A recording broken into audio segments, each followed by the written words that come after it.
तो hello guys, welcome to my channel. मेरा नाम है अमन और आज के वीडियो में हम गिट के बारे में बात करेंगे।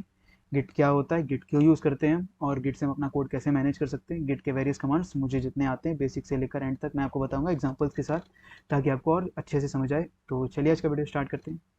तो इस वीडियो में मैं आपको पहले टॉपिक्स बता देता हूँ कि इस वीडियो में मैं क्या क्या बताने वाला हूँ। तो हम यहाँ पर क्या करेंगे, सबसे पहले गिट इनिट करना सीखेंगे, ऐड कैसे करते हैं, कमिट कैसे करते हैं, बेसिकली चेंजेस को कमिट कैसे करते हैं, सेव कैसे करते हैं, और फिर ब्रांचिंग देखेंगे हम। फिर रिमोट में पुश और पुल कैसे करते हैं, गिटहब से कैसे कनेक्ट करते हैं गिट को, और कोलैबोरेटर वाला देख लेंगे हम कि कोलैबोरेटर कैसे बनते हैं। चलिए सबसे पहले हम क्या करेंगे, सबसे पहले हमें गिट यूज़ करने के लिए एक सॉफ्टवेयर चाहिए जिसका नाम है गिट बैश। तो यहाँ पर मैं खोल लेता हूँ सबसे पहले अपना ब्राउज़र। तो यहाँ पर आप लिखेंगे गिट बैश डाउनलोड। तो मैंने यहाँ गिट बैश डाउनलोड लिखा। फर्स्ट वाले लिंक पर जाना है आपको, और यहाँ पर अगर आप विंडोज़ में तो विंडोज़ के लिए डाउनलोड कर लें। मैं विंडोज़ के लिए बता रहा हूँ ये प्रोग्राम। तो अगर आप विंडोज़ के हैं तो विंडोज़ के लिए डाउनलोड कर लें, मैक है तो मैक डाउनलोड कर लें, और लिनक्स है तो लिनक्स डाउनलोड कर लें। तो ये हो गया। उसके बाद इसे इंस्टॉल कर ले, बस नेक्स्ट नेक्स्ट नेक्स्ट नेक्स्ट करते जाना है और कुछ भी नहीं करना है। तो बस ये हो गया। उसके बाद हम क्या करेंगे, उसके बाद आपको देखना है सबसे पहले, उसके बाद आपको सबसे पहले यहाँ लिखना है सी एम डी लिखने के बाद यहाँ लिखना है गिट। अगर ये गिट लिखने के बाद आपका ये आ रहा है, मतलब आपका गिट इंस्टॉल हो चुका है। तो उसके बाद हम क्या करेंगे, सबसे पहले हम यहाँ पर एक फ़ोल्डर बनाते हैं गिट नाम का। हम सारा काम अपना इसी फोल्डर में करेंगे। तो मैंने यहाँ पर एक गिट नाम का फोल्डर बना लिया, ये रहा गिट नाम का फोल्डर। यहाँ पर हमें क्या करना है, राइट क्लिक करना है और यहाँ लिखा हुआ होगा गिट बैश शेयर। हमें गिट यूआई पर क्लिक नहीं करना है, गिट जी यूआई पर क्लिक नहीं करना है, हमें गिट बैश शेयर पर क्लिक करना है। तो यहाँ पर आप देख सकते हैं टर्मिनल खुल गया। मैं साइडवेज खोल देता हूँ इसे। तो मैंने यहाँ एक टर्मिनल खोल दिया है। अब हम यहाँ क्या करेंगे, मैं इसे थोड़ा जूम कर देता हूँ। तब हम यहाँ करेंगे क्या, सबसे पहले मैं आपको बताता हूँ कि गिट क्यों यूज़ करते हैं। तो गिट इसलिए यूज़ करते हैं, तो यहाँ क्या लिखा है, Git is the most commonly use version control system. मैं आपको बताता हूँ, Git track the changes you make to the files so you have a record of what has been done and you can revert to specific versions should you ever need to. इसका एक basic example क्या है, मैं paint खोल कर दिखाता हूँ आपको। तो मान लीजिए ये एक XYZ कंपनी है, इसकी एक वेबसाइट थी जो वाइट थीम पे चल रही थी। ये इसका कोड था, कुछ भी कोड था उस वेबसाइट का। 1 PM पर एम्प्लॉय 1 ने कोड कर कर छोड़ा था उस वेबसाइट को, जो कि वाइट थीम में था वेबसाइट। एम्प्लॉय 2 आया 2 PM पर और उसने क्या किया, एक डार्क थीम ऐड कर दी। अब जैसे ही डार्क थीम ऐड हुई, वेबसाइट क्रैश कर गया। वेबसाइट क्रैश कर गया, कोड में कुछ प्रॉब्लम हो गया, बग हो गया। तो बग के चलते वेबसाइट क्रैश कर गया। अब हम क्या करना है, अब हमें चाहते हैं कि पुराने कोड पर जाएं। तो पुराने कोड पर जाने के लिए क्या करना पड़ेगा, रोल बैक करना पड़ेगा। इसे हम रोल बैक कहते हैं। 2 PM से लेकर, अगर हम चाहते हैं कि हमारा कोड 1 PM पर जैसा दिख रहा था हमें वैसा ही चाहिए, ये जो नई फीचर ऐड हुआ है या नए कमिट हुआ है या नया चेंज हुआ है, इसे हम नहीं चाहते हैं कि ये रहे या हट जाए। तो हम क्या करेंगे, रोल बैक करेंगे और कोड एट 1 PM पर चल जाएंगे। तो यहाँ पर मदद आता है हमारा गिट। हम जो भी चेंजेस करते हैं वो सेव होते रहते हैं। सबसे पहले एम्प्लॉय 1 ने एक चेंज किया था, एट 1 PM पर इसने चेंज कर छोड़ा था वेबसाइट जब वाइट थीम में थी। फिर एम्प्लॉय 2 आया और उसने क्या की, डार्क थीम ऐड की और उसने एक और सेव मारा, कोड सेव मारा 2 PM पर।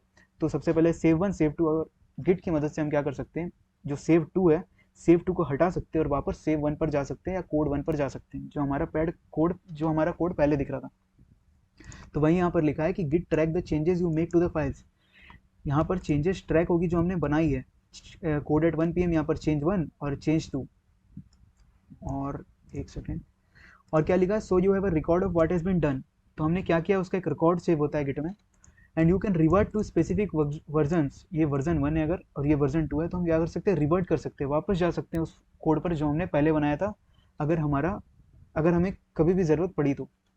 Also Git also makes collaboration easier and I changes by multiple people to all be merge into one source. इसका मतलब क्या है, अगर 4 लोग एक ग्रुप में और वो कोड कर रहे हैं, अगर चारों को कोड मैनेज करना है तो गिट सेव करता है कि किसने कोड में क्या चेंज किया है। और अगर हम चाहें तो कोड में अगर कोई भी प्रॉब्लम हो तो हम वापस रिवर्ट कर सकते हैं या बैक जा सकते हैं। तो गिट का काम यही है। तो आप, आई होप कि आपको समझ में आ गया होगा कि गिट हम क्यों यूज़ करते हैं। तो अब हम गिट कैसे यूज़ करते हैं मैं आपको वो बताता हूँ।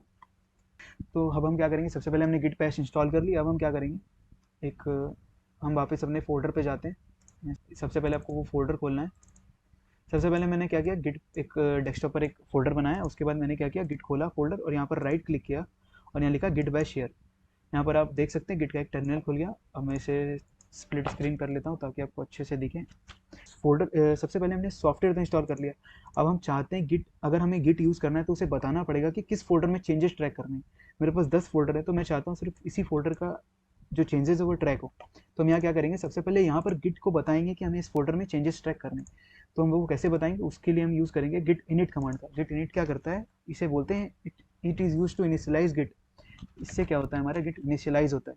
तो यहाँ पर मैंने गिट इनिशियलाइज कर दिया। तो यहाँ पर क्या लिखा हुआ है, git initialize empty git repository in C users, जो भी मेरा पाथ है। यहाँ पर ये क्या हो रहा है, एक एम्प्टी गिट रिपोजिटरी क्रिएट हुई, एक फोल्डर क्रिएट हुआ है यहाँ पर, अभी आपको दिख नहीं रहा है।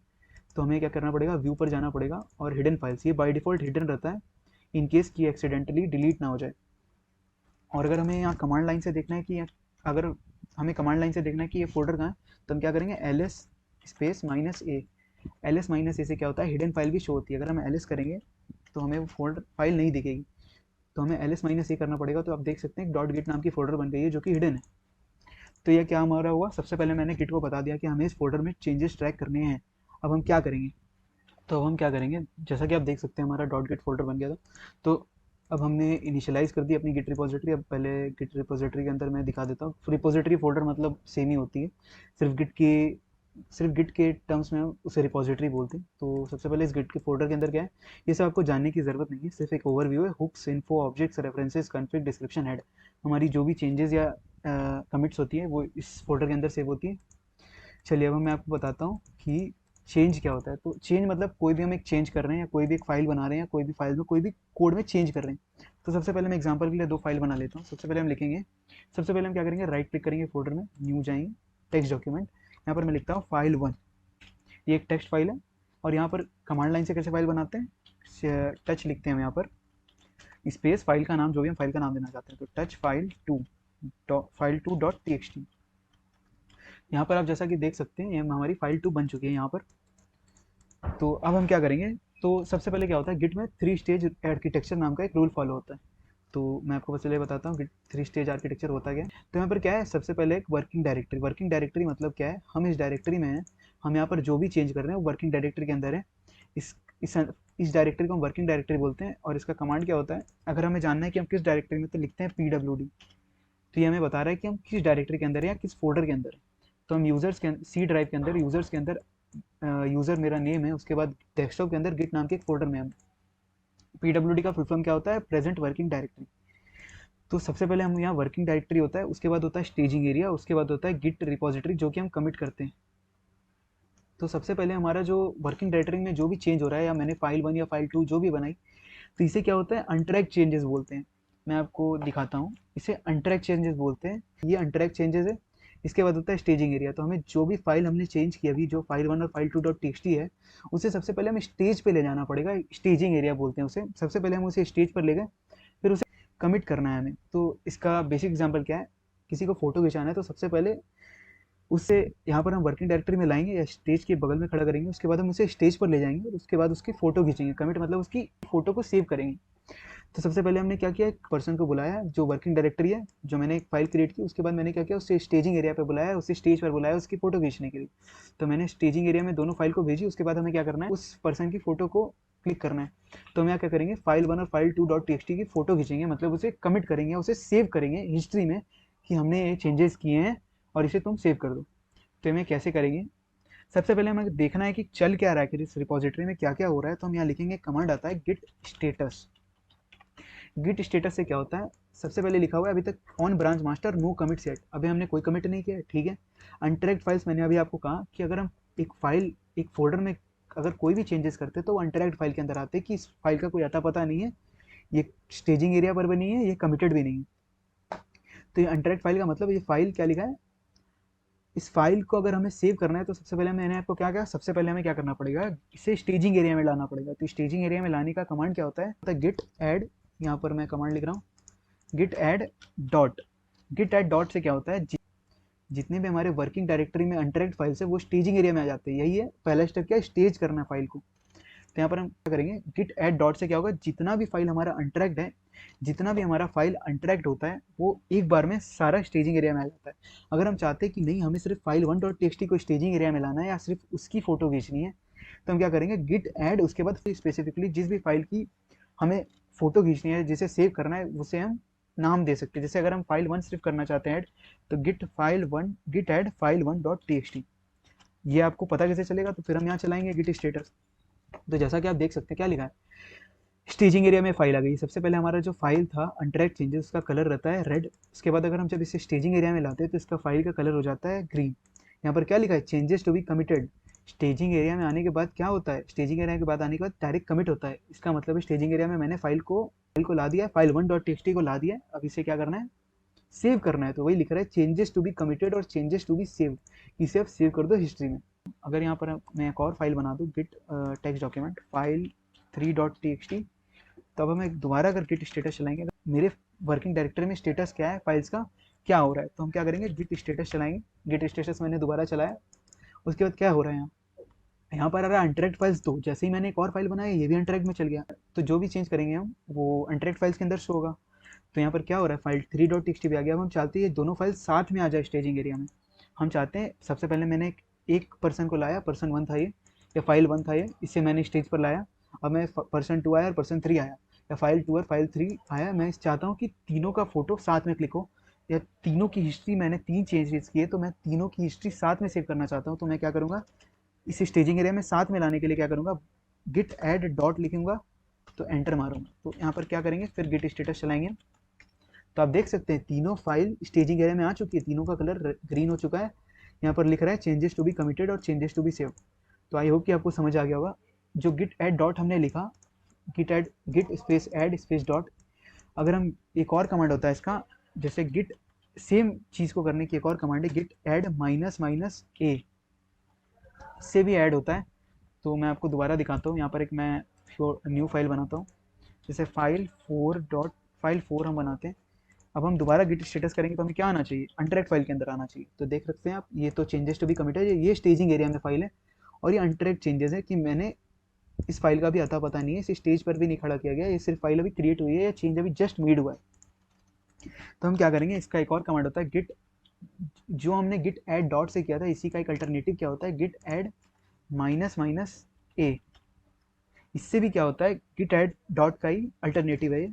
तो अब हम दोबारा गिट स्टेटस चलाएंगे, तो जैसा कि आप देख सकते हैं ये भी फाइल स्टेजिंग एरिया में चल गया। तब हमारी चारों फाइल स्टेजिंग एरिया में आ गई है। एक और चीज़, अगर हम चाहते हैं कि हमने एक फाइल, जो फाइल 4.txt, वो हमें स्टेजिंग एरिया में नहीं चाहिए, उसकी फ़ोटो हम बाद में खींचना चाहते हैं, उसे एक बार अलग रखना चाहते हैं, और गलती से हमने स्टेज पर उसे बुला लिया है, उस पर्सन को बुला लिया है, उस फाइल को स्टेजिंग एरिया पर बुला लिया है, और हम चाहते हैं वो वापस स्टेज से उतर जाए, अनस्टेज हो जाए। तो हम क्या करेंगे, ये वाला कमांड चलाएंगे। तो कमांड क्या है, Git R M for remove minus minus cached, यहाँ पर आप सिंटेक्स देख सकते हैं, स्पेस फाइल का नाम क्या है, फाइल 4.txt। ये पर्सन स्टेज से उतर चुका है, ये कहाँ आना चाहिए, ये अनट्रैक्ड फाइल्स के अंदर आना चाहिए। तो यहाँ पर हम दोबारा चलाते हैं गिट स्टेटस, तो आप जैसा कि देख सकते हैं ये वापस अनट्रैक्ड फाइल्स के अंदर आ गया। तो चलिए ये हो गया। अब हम क्या करते हैं, वापस इसको भेजते हैं स्टेजिंग एरिया में, गिट एड डॉट, ठीक है, ये स्टेजिंग एरिया में डायरेक्ट चल गया। देखने के लिए क्या करेंगे, गिट स्टेटस, ये क्या हो गया, चेंजेस टू बी कमिटेड, ये हमारे स्टेजिंग एरिया में आ गया। मैं दोबारा आपको वो इमेज दिखाता हूँ। तो सबसे पहले हमने क्या किया, वर्किंग डायरेक्टरी ली, उसके अंदर कुछ चेंजेस किए, उसे स्टेजिंग एरिया पर भेजा, स्टेजिंग एरिया पर स्टेज किया फाइल को। इसके बाद हम क्या करेंगे, कमिट करेंगे। तो अब हम कमिट करेंगे,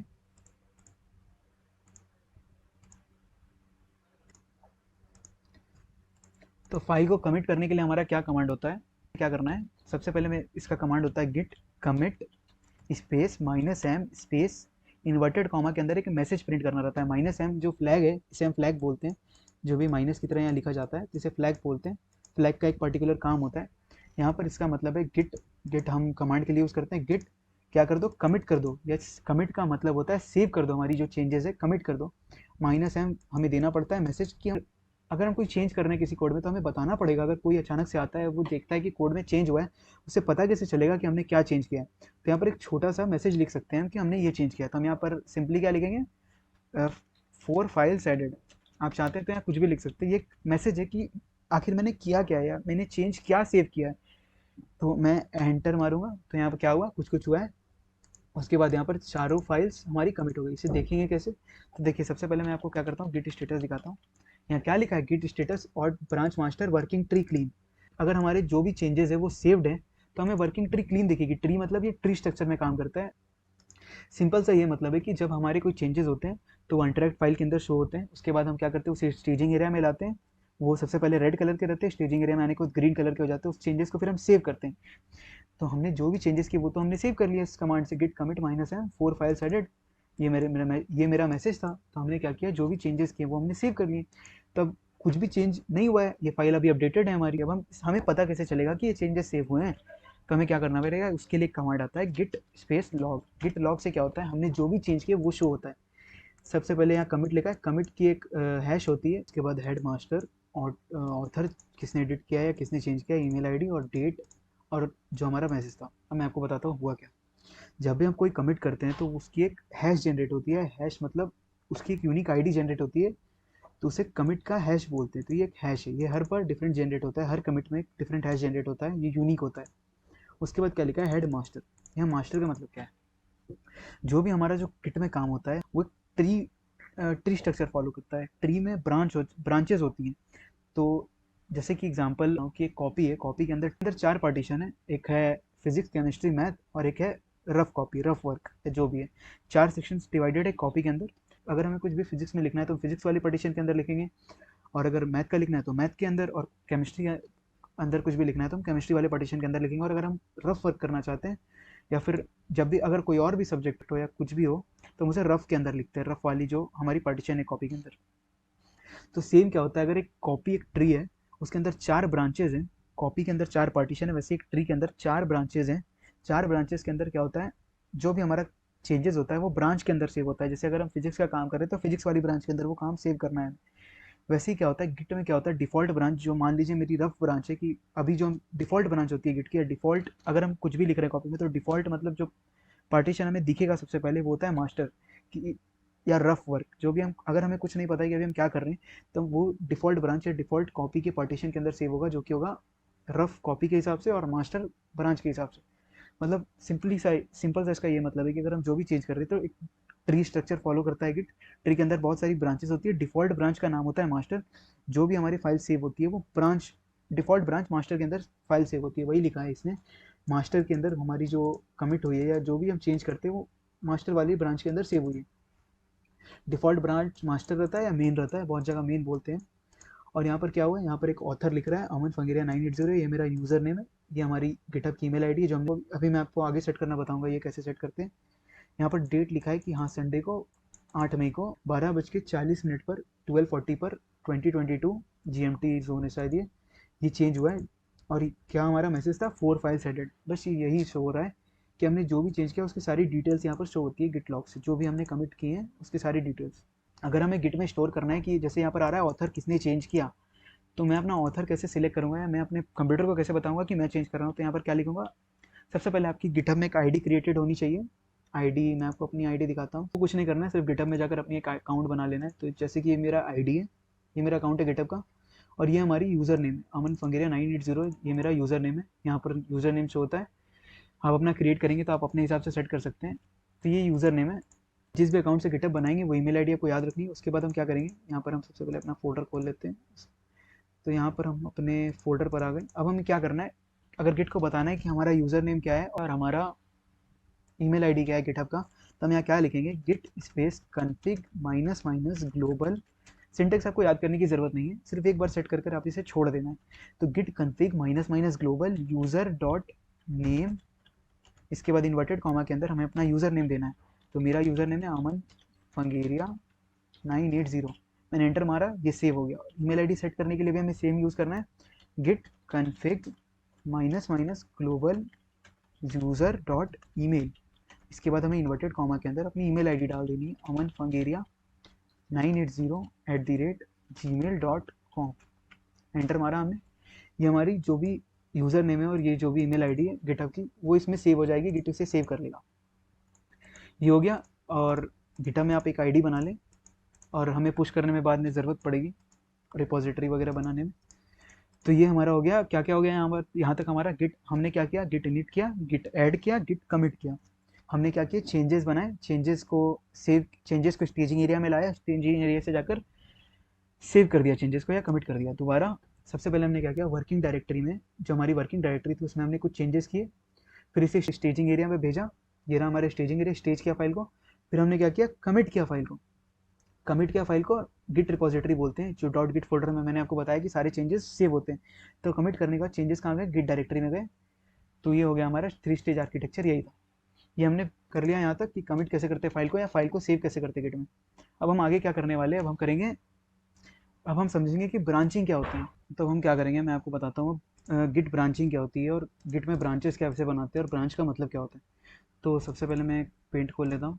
तो यहाँ पर क्या है, सबसे सिंपल मैं आपको एग्जांपल की तरीके से बताता हूँ। कोई कंपनी है, उसके वेबसाइट का एक कोड था, ठीक है। उस कोड में क्या क्या था, मान लीजिए कुछ कोड था, एक ब्रांच है, ब्रांच में मैंने आपको कहा सारी फाइल्स स्टोर होती है। तो कंपनी का जो मेन कोड होता है, या जो भी किसी भी ऑर्गेनाइजेशन का जो मेन कोड होता है, वो मास्टर ब्रांच करता है, क्योंकि मास्टर ब्रांच में रन करता है, या मेन ब्रांच जो होती है डिफॉल्ट ब्रांच, उसमें रन करता है कोड। तो मान लीजिए इसमें index.html नाम की एक फाइल बनी थी, style.css नाम की एक फाइल बनी थी, और इसमें वाइट थीम इंक्लूडेड थी जो इसकी CSS फाइल थी। मतलब आप, मैं एग्जांपल के लिए HTML से बता रहा हूँ। मान लीजिए फाइल 1 थी या फाइल 2 थी, और ये कुछ और फाइल्स होंगी। ये मास्टर ब्रांच है कंपनी का, जो डिफॉल्ट ब्रांच है, इसमें कुछ फाइल्स थी। अब एक एम्प्लॉय ने सोचा कि मैं कंपनी में जो कंपनी की जो वेबसाइट थी उसमें डार्क थीम इनकलकेट करना चाहता हूँ, या डार्क थीम ऐड करना चाहता हूँ। तो उसने क्या किया, वो डायरेक्ट तो इसमें कर नहीं सकता है। वो डायरेक्ट अगर मैनेजर को जाकर बोले कि मुझे डार्क मोड डालना है वेबसाइट में, तो वो उसे परमिशन नहीं मिलेगी, क्योंकि क्या पता उस कोड में बग आ जाए और वेबसाइट क्रैश कर जाए। तो वो साथ में ये काम नहीं कर सकता। वो क्या कर सकता है, यहाँ पर ब्रांच क्यों काम आता है मैं आपको बताता हूँ। तो वह क्या करेगा, यहाँ से एक ब्रांच निकालेगा इस कोड से। अब क्या करेगा, एक ब्रांच निकालेगा और उसमें अपना वो काम करेगा। उसमें मान लीजिए उसने क्या किया, style.css वाली जो फाइल थी इसमें मॉडिफाइड या चेंज कर दी, और उसने क्या किया, डार्क मोड ऐड कर दिया। अब डार्क मोड ऐड कर दिया। अब यहाँ पर क्या हुआ, सबसे पहले एक और चीज़, यहाँ पर इस ब्रांच का नाम मास्टर था, और इस ब्रांच का नाम उसने डार्क थीम नाम की एक ब्रांच बनाई थी, ठीक है। उसमें उसने ये चेंज कर दिया। चेंज को मैं सर्कल से दिखा रहा हूँ यहाँ। और मान लीजिए वो कोड चल गया, ठीक है। अब यहाँ पर क्या कर सकता है वो, अब ये कोड चल गया, तो इसे यहाँ मर्ज कर सकता है। ये मास्टर ब्रांच में कुछ भी हो, इस मास्टर ब्रांच से उसे कोई मतलब नहीं है। ये मास्टर ब्रांच अपनी जैसी चल रही थी वो वैसी चलती रहेगी। जैसे जब तक ये अपना काम कर रहा था तब तक मास्टर ब्रांच में जो भी काम चल रहा था, अगर मास्टर ब्रांच में यहाँ पर किसी ने और मास्टर ब्रांच या कंपनी में कोई और भी काम चल रहा है तो वो चलते रहेगा। ये अपना जो डार्क थीम में काम चल रहा है ये अलग चल रहा है। पर यहाँ हुआ क्या, जब उसने डार्क थीम नाम की एक ब्रांच क्रिएट की, तो उसके पहले जो भी मास्टर में था उसकी पहले कॉपी बन गई वहाँ। मतलब ब्रांच यहाँ बनाने से पहले इस जगह पर उसने ब्रांच क्रिएट की, तो इसके पहले जो भी फाइल्स रहेगी वो तो इस ब्रांच में रहेंगी ही रहेंगी। और उसने उसमें अब जो चेंज कर सकता है, वो करना चाहता है वो कर सकता है। और अब मास्टर ब्रांच में जो चेंज होगा वो उससे नहीं दिखेगा। और मास्टर ब्रांच में जो भी चेंज हो रहा है उससे उसे कोई मतलब नहीं। और वो जो भी चेंज कर रहा है उससे मास्टर ब्रांच को कोई मतलब नहीं। मास्टर ब्रांच में अलग काम चलेगा और डार्क थीम में अब अलग काम चलेगा। और डार्क थीम में मैंने आपको क्या कहा, ये इंपॉर्टेंट बात है, जब मैं डार्क थीम बना रहा हूँ तो उसके पहले यहाँ पर मैंने डार्क थीम बनाया, मैंने यहाँ पर बनाया, तो इसके पहले कोड जो भी था वो same to same dark theme में आ जाएगा, क्योंकि हमने ब्रांच यहाँ से ना तोड़ा।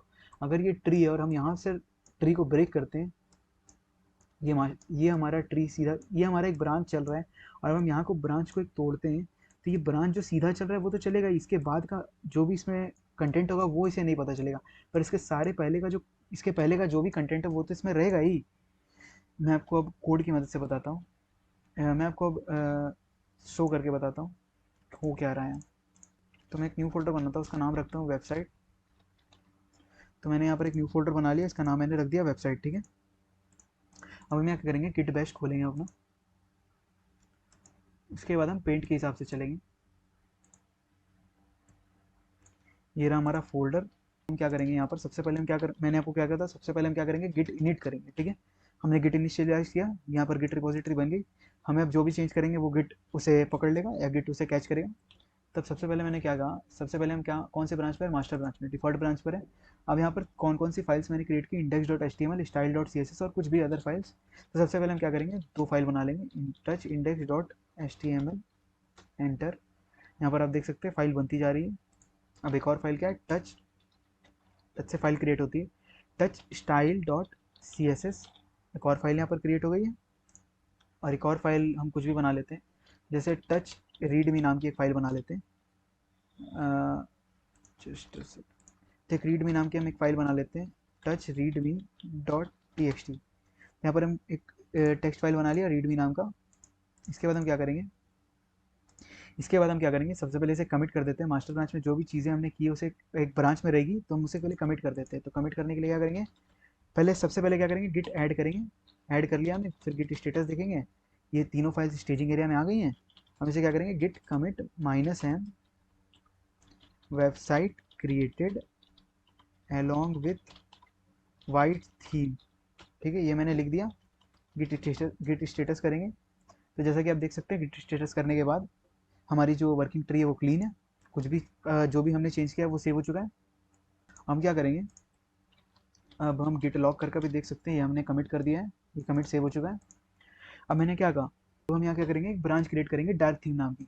अब एक एम्प्लॉय आया, उसने क्या की, ब्रांच क्रिएट की डार्क थीम नाम की। तो Git branch dark theme. Dark theme branch create करने के लिए सिंटेक्स होता है, सबसे पहले हम लिखते हैं गिट, फिर ब्रांच का नाम। तो मैं एंटर करूँगा। आपको पता कैसे चलेगा कि ब्रांच क्रिएट हो चुकी है, तो देखिए सबसे पहले मैं लिखता हूँ गिट ब्रांच। तो यहाँ पर आप देख सकते हैं कि गिट ब्रांच लिखने के बाद यहाँ पर शो हो रहा है एक मास्टर और एक डार्क थीम। डार्क थीम हमने क्रिएट किया है, और जो अभी एक्टिव है हमारी, अभी मास्टर एक्टिव है, मास्टर ब्रांच यहाँ लिखा हुआ है। तो मास्टर पर ग्रीन ग्रीन कलर है और स्टार बना हुआ है, मतलब ये ब्रांच अब एक्टिव है। तब हमें क्या करना है, मैंने आपको क्या कहा, जब भी हम एक फाइल क्रिएट करेंगे, जब भी हम एक ब्रांच क्रिएट करेंगे, तो ये उसके पहले जो भी उसमें फाइल्स रहेगी वो उस ब्रांच में आ जाएगी ऑटोमेटिकली। उसके बाद जो हमारी मास्टर ब्रांच में चेंज होगी वो नहीं आएगी। तो मैं आपको इसे शो करता हूँ। सबसे पहले यहाँ पर आप देख सकते हैं 3 फाइल है, इंडेक्स, रीडिंग और स्टाइल। और यहाँ पर हमने एक ब्रांच क्रिएट कर ली। अब हम क्या करेंगे, ब्रांच में जाने के लिए, अब हम ब्रांच में जाएंगे, तो अभी हम मास्टर ब्रांच में, तो ब्रांच में जाने के लिए क्या करेंगे, गिट चेकआउट स्पेस जिस ब्रांच में हम जाना चाहते हैं उसका नाम।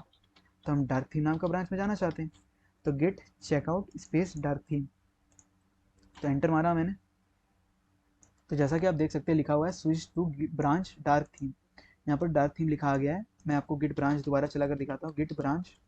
तो अभी क्या शो हो रहा है, ग्रीन कलर अब किस में आ गया है, डार्क थीम में आ गया है, मतलब अब डार्क थीम एक्टिव है और स्टार लग गया है इसके ऊपर।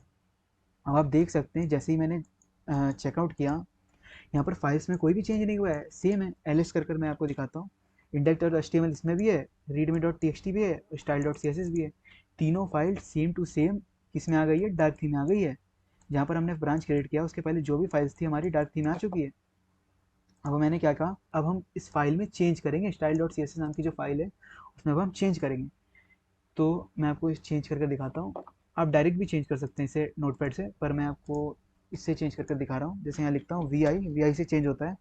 वी आई किस फाइल में चेंज करना था मुझे, V I style dot C S S. तब यहाँ पर मैं चेंज करूँगा। चेंज जैसे मैं सिर्फ लिख देता हूँ फाइल के अंदर डार्क मोड। मैं कोड में नहीं जा रहा हूँ, मैं आपको समझाने के लिए बता रहा हूँ। डार्क मोड मैंने लिखा, एस्केप दबाया, WQ लिखा, एंटर मारा। तो अब जिसमें चेंज कर दिया है, चेंज को देखिए कैसे, तो उसके लिए कमांड आता है कैट, उसके बाद स्पेस, फाइल का name, cat style dot C S S. तो इससे क्या होगा, फाइल का कंटेंट शो होता है। Cat style dot C S S किया मैंने, तो आप देख सकते हैं मैंने डार्क मोड लिखा था फाइल में, वो शो हो रहा है। मैं आपको यहाँ से फिर खोल के दिखा देता हूँ, डैश ओपन विथ नोटपैड। देख सकते हैं आप, यहाँ डार्क मोड मैंने वहाँ लिखा था, यहाँ पर आ चुका है। तब क्या हुआ, अब हमने चेंज किया है, तो अभी मैं दिखाता हूँ गिट स्टेटस करके। तो यहाँ क्या लिखा है तो यहाँ लिखा है कि modified style dot C S S. Git status करने के बाद लिखा है कि मैंने क्या किया है चेंज, मैंने style dot C S S जो फाइल थी उसे मैंने मॉडिफाई किया है। तब इस चेंज को सेव भी तो करना पड़ेगा। तो सेव करने के लिए क्या करेंगे, हम गिट ऐड करेंगे, कर दिया, फिर गिट स्टेटस चलाएंगे। तो जैसा कि आप देख सकते हैं इस मॉडिफाइड फाइल जो है हमारी, ये कहाँ गई, changes to be committed, green colour हो गया, इसका मतलब ये स्टेजिंग एरिया में फाइल आ चुकी है। अब इसे कमिट कर देते हैं, Git commit -m space -m space, जिसे हम यहाँ लिखेंगे डार्क थीम एडेड। एंटर मारा हमने, गिट स्टेटस किया, ब्रांच हमारी जो वर्किंग ट्री है वो क्लीन है, गिट लॉक किया। तो आप देख सकते हैं अभी मैंने सबसे पहला कमिट किया था website created along with white theme. अब मैंने 1:35 पर क्या चेंज किया है, डार्क थीम ऐड किया है मैंने। अब क्या हुआ, ये हेड का मतलब क्या होता है, एक और चीज़ यहाँ पर, हेड का मतलब क्या होता है, मैं अभी किस कमिट में हूँ वो शो करता है। अगर मैं इस कमिट में होता, मतलब जो हमारा लेटेस्ट कमिट होता है उस पर ये हेड रहता है। इतना ही इसका मतलब होता है कि अभी हम किस कमिट पर हैं, मतलब सबसे लेटेस्ट कमिट क्या है उस पर ये हेड हमारी रहती है।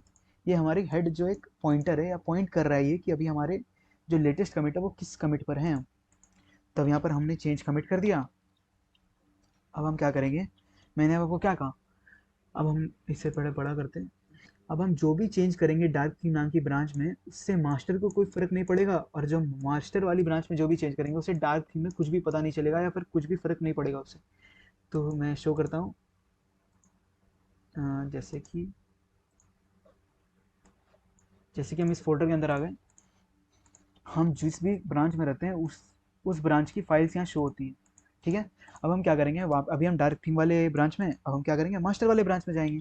तो गिट चेकआउट मास्टर, यहाँ क्या लिखा है, स्विच टू मास्टर ब्रांच। अब हम कौन से ब्रांच में आ गए, यहाँ पर दिखा रहा है मास्टर। गिट ब्रांच कर कर भी देख सकते हैं, गिट ब्रांच। तो जैसा कि आप देख सकते हैं मास्टर पर ग्रीन स्टार लगा और ग्रीन कलर है, मतलब हम मास्टर ब्रांच में आ गए। यहाँ पर सेम फाइल्स शो हो रही है जो भी मास्टर में, पर यहाँ पर क्या हो रहा है, यहाँ पर सेम फाइल्स हैं।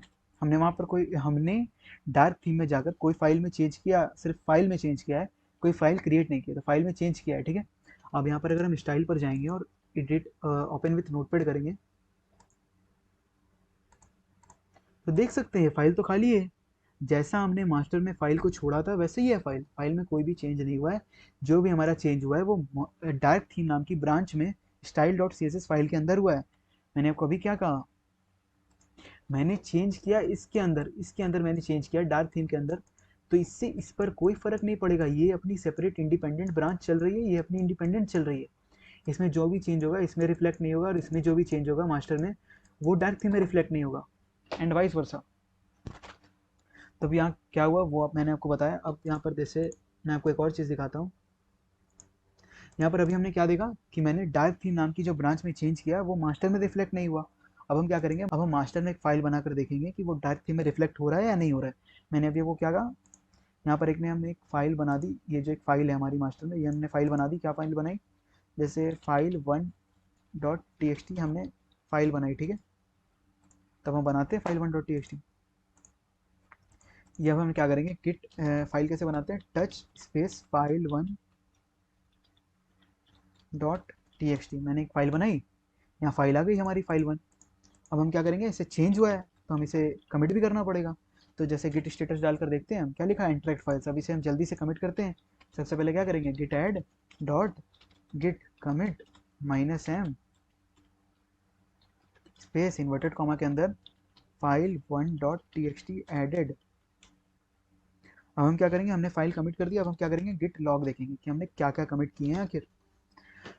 तो जैसा कि आप देख सकते हैं यहाँ पर सबसे पहले हमने क्या कमिट किया था, website created along with white theme, सबसे पहले हमने किया था 131 पर। अब हमने दूसरी कमिट किस पे की थी, दूसरी कमिट हमने डार्क थीम वाले फाइल पर की थी, डार्क थीम वाले ब्रांच पर की थी। पर वहाँ पर मैंने आपको क्या कहा, वहाँ पर जो भी काम हो रहा है वो अपना इंडिपेंडेंट हो रहा है, उससे मास्टर ब्रांच से मतलब नहीं है, और मास्टर ब्रांच को डार्क थीम वाले ब्रांच से कोई मतलब नहीं, मतलब कोई भी चेंज रिफ्लेक्ट नहीं होगा। तो यहाँ पर सबसे पहले हमने ये चेंज किया। अब यहाँ पर ये चेंज हो रहा है कि अभी हमने फाइल 1.txt ऐड की है।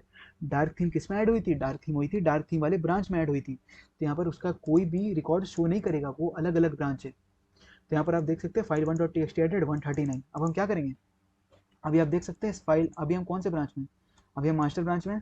तो हमारी जो भी फाइल्स इस फोल्डर में शो हो रही है वो मास्टर ब्रांच की फाइल्स शो हो रही है।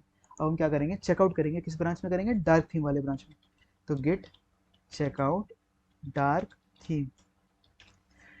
जैसे ही हमने डार्क थीम वाले ब्रांच पर, जैसे कि आप देख सकते हैं डार्क थीम वाले ब्रांच पर मैंने चेकआउट किया, यहाँ पर डार्क थीम आ गया, यहाँ पर फाइल 1.txt गायब हो गई। यहाँ पर क्यों हुआ ऐसा, क्योंकि हम यहाँ पर ऐसा इसलिए हुआ क्योंकि हम दूसरे ब्रांच पर आ गए, इंडिपेंडेंट ब्रांच पर आ गए। दोनों ब्रांचेस इंडिपेंडेंट है, एक पर जो भी चेंज हो रहा है वो दूसरे पर रिफ्लेक्ट नहीं होगा। तो यहाँ पर फाइल 1.txt रिफ्लेक्ट नहीं हुआ है, यहाँ पर फाइल 1.txt है ही नहीं। अब हम यहाँ पर एक बार गिट लॉग भी करके दिखा देता हूँ मैं आपको। तो मैंने यहाँ पर क्या चेंज करके छोड़ा था, वेबसाइट पहले बनाई थी, फिर डार्क थीम ऐड किया था 135 पे, बस। और कोई चेंज तो नहीं हुआ इस पर, जो भी चेंज हुई है मास्टर पे हुई है। तो ये आपने देख लिया कि तो अगर कितनी ब्रांच है, तो अगर एक फाइल पर, एक ब्रांच पर कोई भी चेंज होता है तो वो दूसरी फाइल ब्रांच पर रिफ्लेक्ट नहीं होता है। तो हम यहाँ पर क्या देखेंगे, अगर मान लीजिए इस एम्प्लॉय ने डार्क थीम ऐड की। अब एम्प्लॉय ने जाकर मैनेजर को कहा कि मैंने तो डार्क थीम ऐड कर ली और कोई भी बग नहीं आया और मेरा डार्क थीम इनकलकेट हो गया, डार्क थीम अप्लाई हो गया साइट पर। अब अगर मैनेजर देखकर खुश हुआ, उसने क्या कहा, कहा कि डार्क थीम जो मोड ऐड किया है इसे अब हम रियल वेबसाइट में लाएंगे, मास्टर मास्टर ब्रांच में लाएंगे। मास्टर ब्रांच में हमारी जो भी रियल वेबसाइट के कंटेंट होते हैं वो शो होते हैं। मैनेजर ने इसे कहा कि जो भी तुमने चेंज किया है या जो भी डार्क मोड ऐड हुआ है उसे पकड़ के मास्टर ब्रांच में लाओ। तो मास्टर ब्रांच में लाने के लिए हम क्या करेंगे, तो अब यहाँ पर क्या करेगा ये इसे मर्ज कर देगा। ये जो ब्रांच है, अगर अगर हम चाहते हैं कि जो भी कोड है हमारा डार्क थीम का, मैनेजर ने उसे कहा कि डार्क थीम तुम ऐड कर दो रियल कोड में जो मास्टर में है कोड, तब उस अब हमें क्या कर रहा है, जो भी हमारी जो ब्रांच रहती है, जो हमें दो ब्रांच है यहाँ पर, मास्टर ब्रांच और डार्क थीम है, तो हम डार्क थीम को क्या करेंगे, इसमें मर्ज कर देंगे। मर्ज कैसे करेंगे, इसे सिर्फ क्या करेंगे, सिंपली यहाँ पर इसे इसमें जोड़ देंगे। मैंने क्या किया था यहाँ पर, दोबारा मास्टर ब्रांच में मैंने अपना कोड बना रहा था, मैंने एक डार्क थीम नाम की ब्रांच यहाँ क्रिएट की, उसमें कुछ चेंज किया, चेंज देखकर मैंने क्या किया, चेंज हो गया। चेंज होने के बाद मैं उसे क्या करूँगा, मैं चाहता हूँ कि चेंज जो हुआ है उसे मेन वेबसाइट या मास्टर ब्रांच में ला दूँ, तो उस ब्रांच को जो हम हैं, जो डार्क थीम वाली ब्रांच है, वो हम उसमें मर्ज कर सकते हैं, मास्टर वाले जो ब्रांच है उसमें मर्ज कर सकते हैं। मैं आपको दिखाता हूँ। तो हमने जो भी चेंज किया डार्क थीम में, अब वो मास्टर ब्रांच में आ चुकी है, तो हमारा ब्रांचिंग का ये काम खत्म हो गया। अब आपको समझ में आया होगा कि हम ब्रांच क्यों बनाते हैं। अगर हमें सेपरेट काम करना है, अपने अलग काम करना है, मास्टर से हट के, अब डिफॉल्ट ब्रांच से हटकर हमें एक और काम करना है, अलग काम करना है, तो हम एक ब्रांच क्रिएट कर सकते हैं और उसमें काम कर सकते हैं। वो इंडिपेंडेंट ब्रांच होगी, उससे और किसी ब्रांच से कोई मतलब नहीं होगा। तो मैं अभी से आपको शो कर दिखाता हूँ। तभी क्या है, सबसे पहले हम क्या करेंगे, मास्टर में जाएंगे। अभी हम कौन से ब्रांच में, डार्क थीम वाली ब्रांच में है, तो हम क्या करेंगे, गिट चेकआउट मास्टर। तो मास्टर वाली ब्रांच में मैं आपको स्टाइल डॉट टी वाले फोल्डर में क्या है दिखा देता हूँ। तो हम क्या कर देते हैं, फाइल के कंटेंट शो करने के लिए cat style dot C S S. तो अभी cat style dot C S S empty है, इसलिए यहाँ पर कुछ शो नहीं हो रहा है, खाली है। अब मैंने क्या कहा, मैं इस ब्रांच जो थी डार्क थीम वाली ब्रांच थी, इसे मास्टर में मर्ज करूँगा, जोड़ूंगा। तो सबसे पहले आपको क्या करना है, मर्ज करने के लिए आपको क्या करना पड़ता है, आपको जिस भी ब्रांच को मर्ज करना है उस ब्रांच का नाम पता रहना चाहिए आपको। हमारे केस में क्या है, डार्क थीम नाम की ब्रांच को हमें मर्ज करना है। अब जिस ब्रांच में आपको मर्ज करना है, सबसे पहले उस ब्रांच में आपको घुसना होगा। तभी हम कौन सी ब्रांच में, हमें मास्टर ब्रांच में मर्ज करना है, उस जो डार्क थीम वाली ब्रांच थी, जो डार्क थीम वाली ब्रांच थी, इस ये वाली जो ब्रांच थी, इसे हमको मर्ज करना है, मास्टर वाले ब्रांच में मर्ज करना है। तो हम सबसे पहले मास्टर के अंदर आएंगे, उसके बाद हम क्या करेंगे, लिखेंगे गिट मर्ज डार्क थीम। गेट मर्ज डार्क थीम जो हमारी ब्रांच थी उसका नाम, हम एंटर करेंगे। एंटर करने के बाद स्केप बटन दबाएंगे, फिर कॉलन लिखेंगे, डब्ल्यू क्यू करेंगे, और मैंने क्या किया, एस्केप दबाया, फिर कॉलन लिखा माउस में, यहाँ पर आप देख सकते हैं, यहाँ पर शो हो रहा होगा, फिर डब्ल्यू क्यू और एंटर। यहाँ पर क्या लिखा है, one file change one insertion. One file change मतलब हमने style one dot C S S वहाँ पर डार्क थीम वाली जो ब्रांच थी उसमें चेंज किया था स्टाइल वन में, तो यहाँ लिख रहा है वन फाइल चेंज, और क्या हुआ है, एक लाइन का इंसर्शन हुआ है। हमने एक लाइन चेंज किया था ना, डार्क थीम नाम की एक कंटेंट लिखी थी हमने फाइल में, डार्क थीम मैंने टेक्स्ट लिखा था उस फाइल के अंदर, तो वही लिख रहा है वन लाइन का इंसर्शन हुआ है। अब हमें पता कैसे चलेगा, तो मैं दोबारा यहाँ पर चलाता हूँ, cat style dot C S S. क्या हो गया, यहाँ आप देख सकते हैं कि डार्क मोड जो हमारी, जो मैंने कंटेंट लिखा था डार्क थीम वाले ब्रांच में style dot C S S के अंदर, वो मास्टर ब्रांच में आ चुका है। कौन सी ब्रांच में, मास्टर ब्रांच में। तो हमने जो भी चेंज किया था वो हमारी मास्टर ब्रांच में आ चुकी है। अब हम गिट लॉग करके भी देख सकते हैं, गिट लॉग मैंने किया, एंटर मारा, यहाँ पर क्या हो रहा है, क्या सबसे पहले हमने क्या किया था, वेबसाइट क्रिएट किया था एक, स्टार्टिंग में फर्स्ट कमिट जो था, website created along with white theme. उसके बाद क्या किया था हमने, डार्क थीम नाम की ब्रांच बनाई थी, उसमें जाकर हमने डार्क थीम ऐड किया था। यहाँ पर क्या आ रहा है, डार्क थीम ब्रांच का नाम आ रहा है कि जिससे हमने मर्ज किया है, तो यहाँ पर उस कमिट, ये कमिट वहाँ का कमिट यहाँ पर ट्रांसफर हो गया है। उसके बाद हमने क्या किया था, मास्टर पर एक फाइल क्रिएट की थी, file one dot T X T. उसके बाद यहाँ पर क्या हो रहा है, अभी हमने क्या किया, जो ब्रांच थी हमारे डार्क थीम से हमने मर्ज कर दिया, तो ये ऑटोमेटिक मैसेज शो कर रहा है मर्ज ब्रांच डार्क थीम। इसका भी एक कमिट हो जाएगा, जो कमिट हैश है। और लेटेस्ट कमिट क्या है हमारा, हेड किस पे है, मास्टर पे, ये लेटेस्ट कमिट है हमारी। को आई होप कि आपको समझ आ गया होगा कि मैंने यहाँ किया गया। मैं दोबारा एक ओवरव्यू दे देता हूँ। तो मैंने क्या किया, सबसे पहले एक मास्टर ब्रांच थी हमारी, उसमें कुछ फाइल्स थी। फिर मैंने क्या किया, एक डार्क थीम नाम का एक ब्रांच क्रिएट किया। डार्क थीम में मैंने क्या किया, स्टाइल डॉट जो सी एस एस वाली फोल्डर थी उसमें पहले हमारी वाइट थीम थी, उसमें हमने क्या किया, एक डार्क थीम नाम की ऐड की। उस फाइल में मैंने बेसिकली क्या किया, डार्क मोड नाम का टेक्स्ट लिख दिया। फिर उस फाइल को चेंज किया, सेव किया। मैंने क्या बताया कि अगर हम दो ब्रांच है, अब हम दोनों ब्रांच में किसी भी ब्रांच में चेंज करेंगे तो दोनों ब्रांच इंडिपेंडेंट है, दोनों में जो भी चेंज होगा वो इंडिपेंडेंटली होगा। एक ब्रांच की जो चेंज होगी दूसरे में रिफ्लेक्ट नहीं होगी, ठीक है। अब क्या हुआ, मैंने डार्क थीम वाली ब्रांच चला ली। अब मैं चाहता हूँ कि डार्क थीम वाली जो कोड थी वो इसमें मर्ज हो जाए मास्टर ब्रांच में। मैंने क्या किया, सबसे पहले मैं गया मास्टर वाले ब्रांच में, उसके बाद मैंने क्या कमांड चलाई, मैंने कमांड चलाई गिट मर्ज। मैंने क्या कमांड चलाई, गिट मर्ज। किस ब्रांच को मर्ज करना था, हमें डार्क थीम वाले ब्रांच को मर्ज करना था, तो गिट मर्ज डार्क थीम ये हमने चलाई। तो ये फाइल जो हमारा था, ये जो हमारा ब्रांच में जो भी हमने चेंज किया था यहाँ पर चेंज होकर मास्टर ब्रांच में आ गई। तो यही यहाँ पर वही हुआ। मैंने क्या किया आपको अभी तक समझ आ गया होगा आई होप। तो अब क्या करेंगे हम, ब्रांच को डिलीट कैसे करना है। अब हमारा काम हो गया डार्क थीम, अब हमें डार्क थीम ब्रांच नहीं चाहिए। तो हम क्या करेंगे, जैसे मैं पहले आपको दिखा देता हूँ, गिट ब्रांच। अभी भी यहाँ पर मास्टर ब्रांच है और डार्क थीम वाली ब्रांच है, डार्क थीम वाली ब्रांच का काम खत्म हो गया है।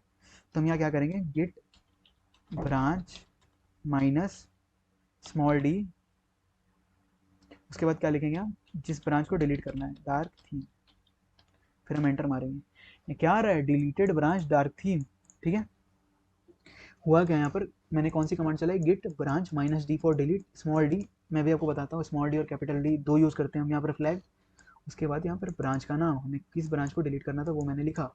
अब दोबारा हम गिट ब्रांच चला कर देखते हैं, गिट ब्रांच, मैंने एंटर किया। आप देख सकते हैं यहाँ पर हमने ब्रांच डिलीट किया, ब्रांच सिर्फ एक ही है जो कि है मास्टर, वही शो कर रही है।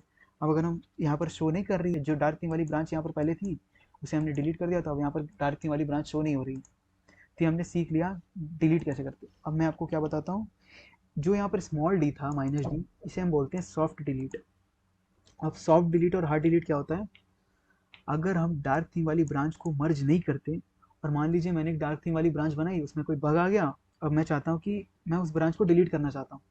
तो अगर हम उस ब्रांच को डिलीट करने का कोशिश करेंगे, जैसे मैं एक एग्जांपल ही दे देता हूँ, तो जैसे मैं एक ब्रांच बनाता हूँ गिट ब्रांच स्पेस, एक ब्रांच का नाम जैसे मैं ले लेता हूँ, क्या लूँ, डेमो ले लेता हूँ। ठीक है, मैंने फाइल बनाई, फिर मैं क्या करूँगा, गिट चेकआउट डेमो के अंदर जाऊँगा, स्विच टू ब्रांच डेमो, मैं डेमो नाम की इस ब्रांच के अंदर आ गया।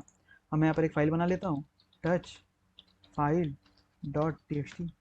मैंने यहाँ फाइल बना ली है, यहाँ पर फाइल आ चुकी है, आप देख सकते हैं यहाँ पर। अब यहाँ पर हम क्या करेंगे, इसे कमिट करेंगे और ऐड करेंगे। तो Git add dot Git commit minus M, कुछ भी लिख देते हैं, फाइल एडेड लिख देते हैं। ठीक है, अब हम क्या करेंगे, अब हम जाएंगे वापस मास्टर ब्रांच में, तो गिट चेकआउट मास्टर, आप देख सकते हैं स्विच टू मास्टर ब्रांच में हम आ गए। फाइल डॉट टीएक्सटी हमने डेमो ब्रांच में बनाई थी, तो यहाँ पर फाइल डॉट टीएक्सटी नहीं आई है। ठीक है, खत्म। अब हम यहाँ क्या करेंगे, अब हम कोशिश करेंगे ब्रांच को डिलीट करने का। तो डिलीट गिट, मैंने अभी मर्ज नहीं किया है ब्रांच को, मैंने मान लीजिए मैंने उसमें फाइल डॉट टीएक्सटी बनाई, उसमें कुछ एरर हो गया, मैं चाहता हूँ कि उस ब्रांच को डिलीट करना चाहता हूँ। तो यहाँ पर अगर मैं लिखूँगा git branch minus D, small D लिख रहा हूँ मैं, डेमो, तो यहाँ क्या लिख रहा है, error the branch demo is not fully merged, if you sure you want to delete it run git branch minus capital D demo.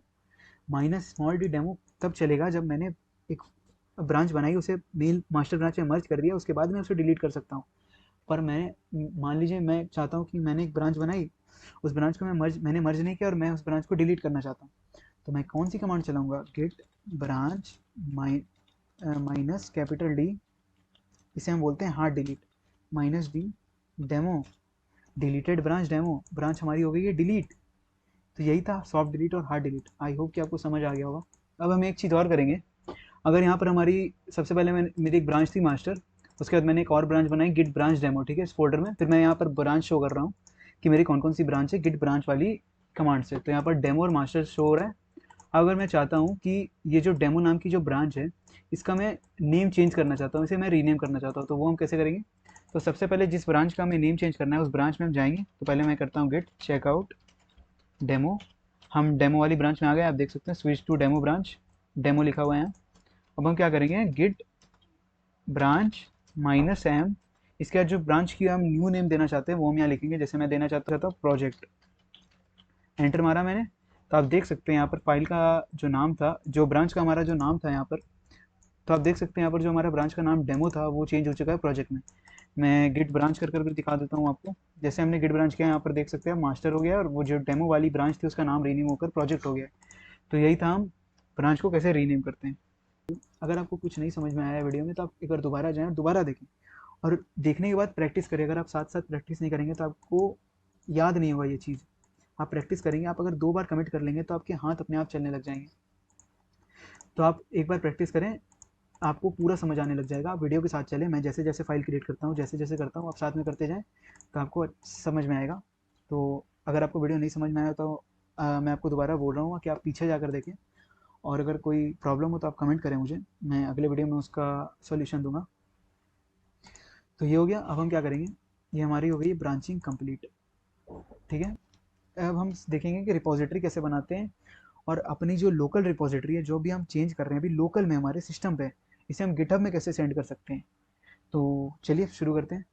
तो अब अभी तक मैंने आपको क्या बताया, पहले मैंने आपको बताया कि गिट इनिशियलाइज कैसे करते हैं, फिर गिट की रिपोजिटरी इनिशियलाइज कैसे करते हैं, ऐड कैसे करते हैं, कमिट कैसे करते हैं, ब्रांचिंग क्या होती है, ब्रांच को मर्ज कैसे करते हैं, ब्रांच को डिलीट कैसे करते हैं, ब्रांच को शो कैसे करते हैं, कितने ब्रांचेस है उसे शो कैसे करते हैं, वगैरह वगैरह। अब मैंने क्या किया, अभी तक मैंने जो भी चेंज किया वो मेरे लोकल कंप्यूटर पे, मेरे कंप्यूटर पर है, वो कभी क्लाउड पर नहीं गया है। अगर मैं चाहता हूँ कि अगर मैं किसी टीम में काम कर रहा हूँ या 3-4 लोगों के साथ काम कर रहा हूँ, तो मैं चाहता हूँ कि 3-4 लोग, मैं जो भी काम कर रहा हूँ या हम जो भी काम कर रहे हैं वो कहीं पर रहे क्लाउड में, ताकि इजिली एक्सेस कर सके कोई। ये तो मेरे लोकल पर, ये कैसे पता चलेगा किसी को, इसे तो लोकल पर आके देखना पड़ेगा कि मैंने ये, मेरा ये कोड है, मैंने ये चेंज कर रखे हैं। अब मैं चाहता हूँ कि मैं कोड पर चेंज करूँ और इसे क्लाउड में पुश करूँ, क्लाउड मतलब गिटहब पर पुश करूँ।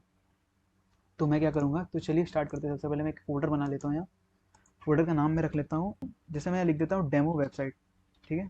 डेमो वेबसाइट नाम की एक मैंने यहाँ पर ये फोल्डर बनाई है, मैं इसे ओपन करता हूँ। अब मैं क्या करता हूँ, सबसे पहले इसमें गिट पे शेयर करता हूँ, इसमें मैं कुछ फाइल बनाता हूँ और कुछ कमिट्स करता हूँ, ठीक है। तो मैंने क्या करा, सबसे पहले मैं क्या करता हूँ, गिट इनिशियलाइज करते हैं। सबसे पहले तो मैंने गिट इनिट किया, फिर क्या करेंगे, हम कुछ फाइल्स बनाते हैं, ठीक है। जैसे मैं फाइल बना देता हूँ touch file 1.txt, touch file 2.txt, file 3.txt। मैंने 3 फाइल बनाई, ठीक है। और मैं फाइल 1 के अंदर कुछ लिख देता हूँ, फाइल 2 के अंदर कुछ लिख देता हूँ। हे दिस इज फाइल 1, कंट्रोल से सेव। फाइल 2 में लिख देता हूँ hello I am file 1, save किया मैंने। फाइल 3 में लिख देते हैं जस्ट फाइल 3 लिख देते हैं, ठीक है। सेव कर देते हैं, ठीक है। तीनों में मैंने कुछ कुछ कंटेंट लिख दिए हैं। अब हम क्या करेंगे कमिट करने के लिए, सबसे पहले हम ऐड करेंगे। तो गिट ऐड स्पेस डॉट, ठीक है। अब क्या करेंगे, गिट स्टेटस पहले देख लेते हैं हम, यहाँ पर क्या हुआ है, तीनों फाइल हमारी ग्रीन कलर में आ गई है, चेंजेस टू बी कमिटेड, ये स्टेजिंग एरिया में फाइल आ चुकी है। अब हम क्या करते हैं, गिट कमिट करते हैं। तो git commit -m inverted comma के अंदर लिख देते हैं 3 फाइल्स एडेड, एंटर किया हमने, गिट स्टेटस किया, हमारी वर्किंग ट्री क्लीन है, कोई भी चेंजेस नहीं है, हम अपडेटेड हैं। गिट लॉक करके देख लेते हैं, हमारा ये कमिट सेव हो चुका है। अब हमने जो भी यहाँ पर किया, मैं इसे पहले क्लियर कर देता हूँ। क्लियर से क्या होता है, हमारा जो भी स्क्रीन में वो चीज़ क्लियर हो जाता है। एंटर किया, तो हम क्या करेंगे, अब हमारी जो भी चेंजेस हमारी लोकल में या जो भी हमारी लोकल सिस्टम है, अब हम चाहते हैं उसे क्लाउड पर पुश करना। तो उसके लिए सबसे पहले आपको क्या चाहिए, आपको एक गिटहब अकाउंट चाहिए। तो आप गिटहब अकाउंट क्रिएट कर लें, आप मुश्किल से आपको 2 मिनट लगेगा करने में, तो आप गिटहब अकाउंट क्रिएट कर लें, ठीक है। अब मैं ब्राउज़र खोलता हूँ, तो github.com मैंने खोला। यहाँ पर आपको प्लस का आइकन दिख रहा होगा, यहाँ पर प्लस का आइकन पे मैंने क्लिक किया, या न्यू रिपोजिटरी। न्यू रिपोजिटरी, यहाँ पर रिपोजिटरी बनाने का मतलब क्या है, जैसे कि हम यहाँ पर एक फोल्डर बनाकर काम कर रहे थे ना डेस्कटॉप पर, डेमो वेबसाइट नाम की। तो मैंने आपको क्या कर, रिपोजिटरी और फोल्डर सेम होती है जिसमें सारे फाइल्स स्टोर होते हैं। तब मैं, अगर मैं गिटहब पर कोई काम कर रहा हूँ तो मैं गिटहब पर ऐसे सारी फाइल थोड़ी रख दूंगा, मैं वहाँ पर भी एक फोल्डर बनाऊंगा, ऑर्गेनाइज मैनर में रखूंगा। तो मैं यहाँ पर भी फोल्डर का नाम रख देता हूँ डेमो वेबसाइट, ठीक है। मैंने यहाँ पर फोल्डर का नाम रख दिया डेमो वेबसाइट, ठीक है। डिस्क्रिप्शन में कुछ लिख सकते हैं आप कि मतलब ये रिपोजिटरी में क्या है, तो मैं यहाँ पर लिख देता हूँ this contains demo website files, ठीक है। अब पब्लिक और प्राइवेट क्या होता है, अगर मैं अपनी रिपोजिटरी को पब्लिक रखूंगा, अगर मैं फोल्डर को पब्लिक रखूंगा, तो पब्लिक का मतलब क्या होता है, कोई भी जिसके पास भी मेरा रिपोजिटरी का लिंक है या मेरी प्रोफाइल है मेरी रिपोजिटरी में, जाकर वो मेरी इस रिपोजिटरी को देख सकता है। पर अगर मैं प्राइवेट कर दूँ इसे, अगर मैं इसे प्राइवेट कर दूँ, तो ये रिपोजिटरी पब्लिक नहीं होगी, ये सिर्फ मैं ही देख सकता हूँ, यूज़र ही देख सकता है जिसने प्राइवेट किया है, रिपोजिटरी क्रिएट किया है। तो मैं इसे फिलहाल के लिए पब्लिक रहने दूंगा। ऐड अ रीडमी फाइल को अभी मैं टिक करूँगा, ऐसे ही रहने दूंगा, क्रिएट रिपोजिटरी पर मैं क्लिक करूँगा। तो यहाँ पर कुछ स्क्रीन आ गई हमारी, मैं आपको बताता हूँ अब हमें करना क्या है। तो यहाँ पर ये स्क्रीन आ गई, तो अब हम क्या लिखा है यहाँ पर लिखा है push an existing repository from command line. हम यहाँ पर क्या कर सकते हैं, यहाँ पर लिखा हुआ होगा अपलोडिंग एन एग्जिस्टिंग फाइल। मतलब अगर हम जो हमारी 3 फाइल्स हमने क्रिएट की, अगर हम वो चाहते हैं तो वो डायरेक्ट डाल सकते हैं, पर हमें डायरेक्ट नहीं डालना है। अगर हम डायरेक्ट डालेंगे तो हमने जो भी यहाँ पर लोकल कमिट किया है वो शो नहीं होगा। जैसे मैं आपको एग्जांपल से बताता हूँ, अगर ये हमारा जो कोड है, मान लीजिए एक सामान है और हमें किसी के घर पहुँचाना है। सामान को मैं फाइल्स के हिसाब से बता रहा हूँ, विथ रिस्पेक्ट टू फाइल्स बता रहा हूँ, और घर को बता रहा हूँ मैं फोल्डर। मतलब अगर हम ये 3 सामान है और ये हमें इस एड्रेस पर पहुँचाने हैं। ये एक घर है, डेमो वेबसाइट एक घर है, ये एक रिपोजिटरी है, मतलब एक रिपोजिटरी है, और ये घर है। घर मतलब ये घर का रिपोजिटरी का एड्रेस है। दोबारा बताता हूँ, डेमो वेबसाइट एक घर है, उस घर का ये एड्रेस है, जो ये लिंक है एड्रेस है। तो सबसे पहले यहाँ पर देख सकते हैं आप, लिंक को पहले हम कॉपी करेंगे, ठीक है। अगर हमें कोई सामान कहीं पहुँचाना है तो सबसे पहले एड्रेस तो पता होना चाहिए। तो सबसे पहले हम एड्रेस पता करने के लिए क्या करेंगे, हमें गिट को बताएंगे कि इस फाइल को यहाँ भेजना है। तो सबसे पहले हम गिट को बताएंगे कि इस फाइल को भेजना कहाँ है, एड्रेस क्या है इस फाइल का। तो हम यहाँ लिखेंगे git remote add origin, inverted comma के अंदर हम क्या करेंगे, राइट क्लिक करके पेस्ट होता है यहाँ, पेस्ट, फाइल का एड्रेस पेस्ट कर देंगे। यहाँ क्या हुआ पहले मैं आपको बता देता हूँ। गिट हम कमांड के लिए यूज़ करते हैं, ठीक है। रिमोट मतलब होता है क्लाउड, क्लाउड पर हमें भेजना है ना, क्लाउड का एड्रेस है ना ये, तो रिमोट मतलब क्लाउड का एड्रेस हम ऐड कर रहे हैं। फिर रिमोट मतलब रिमोट के बाद होता है ऐड, मतलब हम एड्रेस ऐड कर रहे हैं। एड्रेस का नाम हम क्या दे रहे हैं, ऑरिजिन दे रहे हैं। आप कुछ भी नाम रख सकते हैं, ऑरिजिन एक कन्वेंशन चला रहा है तो आप ऑरिजिन देते हैं, मतलब जो डिफ़ॉल्ट हम जो लेते हैं कन्वेंशन के हिसाब से वो ऑरिजिन लेते हैं। तो यहाँ पर दोबारा गिट पहले कमांड के लिए, रिमोट मतलब क्लाउड पर भेजना है, ऐड मतलब हमको एड्रेस ऐड करना है, और ऑरिजिन का मतलब एड्रेस का नाम दे देते हैं। जैसे होम वर्क होता है ना, वैसे ही हम यहाँ पर एक एड्रेस का नाम दे रहे हैं ऑरिजिन। और ऑरिजिन के बाद स्पेस देने के बाद हम इन्वर्टेड कॉमा के अंदर वो एड्रेस, जो भी मैंने लिंक यहाँ पर कॉपी की है, वो मैं कॉपी करके यहाँ पेस्ट कर रहा हूँ, ठीक है। और यहाँ पर हम एंटर करेंगे, ठीक है। अब यहाँ पर हमारा एड्रेस हो चुका है ऐड, तो हमें पता कैसे चलेगा कि एड्रेस ऐड हुआ है। तो हम यहाँ करेंगे गिट रिमोट, एंटर मारेंगे। तो यहाँ पर क्या लिख रहा है, गिट रिमोट एक एड्रेस एडेड है हमारा ऑरिजिन। अब हमें पता कैसे चलेगा ऑरिजिन के अंदर कौन सा एड्रेस है, तो हम यहाँ क्या करेंगे, गिट रिमोट माइनस वी, एक second, git remote clear clear git remote minus V. यहाँ पर लिखा रहा है ऑरिजिन, कौन सा एड्रेस है वो लिखा रहा है, या फेच और पुश लिखा रहा है। मतलब फेच और पुश का एक सिंपल मीनिंग यही है, फाइल हम घर, किसी के घर सामान पहुँचा भी सकते हैं, और अगर उसके घर पे कोई सामान है तो उसे ला भी सकते हैं। एक लेमन टर्म्स में बता रहा हूँ, इसका मतलब ये है, हम अभी आगे देखेंगे इसका मतलब क्या है। तो यहाँ पर एड्रेस शो हो गई फाइल की, मतलब इस रिपोजिटरी की एड्रेस शो हो गई कि हमें इस फाइल को भेजना कहाँ है, जो हमारी फाइल्स हैं, जो हमारी जो 3 फाइल्स हैं, इसे हम भेजेंगे कैसे। तो हम क्या क्या करेंगे, हमें जो भी फाइल भेजनी है वो सबसे पहले कमिटेड होनी चाहिए, फाइल्स कमिट होनी चाहिए, ठीक है। अब हम भेजने का सिंटेक्स क्या होता है, कमांड क्या होता है, git push minus U origin, ठीक है। इसके बाद होता है ब्रांच का नाम मास्टर। मैं बताता हूँ मैंने यहाँ क्या लिखा है। तो इस कमांड का मतलब क्या है, लिखा है गिट, गिट मतलब कमांड। उसके बाद होता है पुश, पुश मतलब मुझे कोड भेजना है, पुश करना है। कहाँ पुश करना है, इस रिपोजिटरी में पुश करना है। माइनस यू एक फ्लैग होता है, ये हम यूज़ करते हैं। उसके बाद क्या है, कहाँ पुश करना है, कौन से एड्रेस पे पुश करना है, एड्रेस बताना पड़ेगा ना। तो ऑरिजिन पे पुश करना है, एड्रेस का नाम हमने ऊपर ऑरिजिन रखा था ना, ऑरिजिन पे पुश करना है। और यहाँ पर एक और चीज़ स्पेसिफाई करनी पड़ती है हमें कि किस ब्रांच पर भेजना है। हमें मास्टर ब्रांच पर भेजना है हमारा कोड। बहुत सारी ब्रांचेस होती है, डिफ़ॉल्ट ब्रांच मास्टर होता है, तो हमें स्पेसिफाई करना पड़ता है किस ब्रांच पर भेजना है हमें कोड। अब हम क्या करेंगे, एंटर करेंगे। यहाँ कुछ कुछ हुआ है, आप देख सकते हैं। उसके बाद यहाँ पर क्या लिखा है, यहाँ पर हमारा कोड हो चुका है पुश, ठीक है। यहाँ पर हम क्या करेंगे, कुछ भी नहीं किया मैंने, सिर्फ यहाँ पर टर्मिनल पर अपना एक कमांड लिखा है, ठीक है। अब यहाँ पर हम इस जो क्रोम है इसे रिलोड करते हैं। तो यहाँ क्या हुआ, जैसा कि आप देख सकते हैं हमारा कोड आ गया रिपोजिटरी में। मैंने सब काम टर्मिनल से किया और हमारा कोड आ चुका है। और यहाँ पर एक कमिट, यहाँ पर मैं इसे बड़ा करके दिखाता हूँ, यहाँ पर एक लिखा हुआ है वन कमिट, यहाँ पर क्लिक करते हैं। मैंने क्या कमिट किया था, 3 फाइल्स एडेड नाम का कमिट किया था, 3 फाइल एडिट किए थे, ऐड किए थे बस। फाइल का कंटेंट भी आ चुका है, देख सकते हैं आप, फाइल का कंटेंट भी आ चुका है, हे दिस इज फाइल 1। तो यही था हमारा पुश कैसे करते हैं और रिपोजिटरी में, ठीक है। अब अगर हम दोबारा एक चेंज करते हैं, जैसे एक और फाइल हम पहले बनाते हैं, दोबारा एक फाइल बनाकर और पुश करना सीखते हैं पहले हम। आप भी इसे ट्राई करें, साथ में करें, तब आपको ज़्यादा समझ आएगा। तो गेट, जैसे सबसे पहले एक फाइल बना लेते हैं रिपोजिटरी में, टच फाइल 4.txt, ठीक है। फाइल 4.txt डॉट बन गया यहाँ। हम यहाँ करेंगे इसे गिट और ऐड और कमिट करते हैं, ठीक है। गिट ऐड डॉट कर दिया, git commit -m file 4 added, enter. File 4 add हो चुका है हमारा, कमिट हो चुका है। उसके बाद हम क्या करेंगे, अब हम क्या करेंगे, अब अगर हमें दोबारा पुश करना है तो हम इतना बड़ा नहीं लिखेंगे। ये हमने इतना बड़ा लिखा था git push minus origin master, अब हमें इतना बड़ा नहीं लिखना है। अब हमें सीधा लिखना है गिट पुश, क्योंकि हमने सेट तो कर दिया ओरिजिन और अभी ब्रांच भी सेट कर दी है कि हमें इस ब्रांच में पुश करना है। तो हम यहाँ पर डायरेक्ट लिख सकते हैं गिट पुश, एंटर। कुछ कुछ हुआ है यहाँ, मैं दोबारा रिलोड कर दिखाता हूँ आपको। मैंने यहाँ रिलोड किया, व्यू कोड किया, देखिए फाइल 4.txt आ गई। सेकंड कमिट कितना देर पहले हुआ, 32 सेकंड्स को लिख रहे हैं, 2 कमिट्स हुआ, यहाँ पर आ गया फाइल 4 एडेड। तो यही होती है हमारी पुश। आई होप कि आपको समझ आ गया होगा। अगर आप पहली बार इसे पुश कर रहे हैं इस वाले कमांड या पुश वाले कमांड से, कहाँ गया, इस वाले कमांड से आप जब आप पहली बार पुश कर रहे हैं तो विंडोज़ के लैपटॉप में क्या होगा, आपको लॉगिन करने बोलेगा गिटहब। गिटहब में आपको यूज़र नेम और पासवर्ड देना रहेगा, उसके बाद एक OTP जाएगा आपकी ईमेल आईडी पर, उसे एंटर करना है तो आपका लॉगिन होगा गिटहब, ठीक है।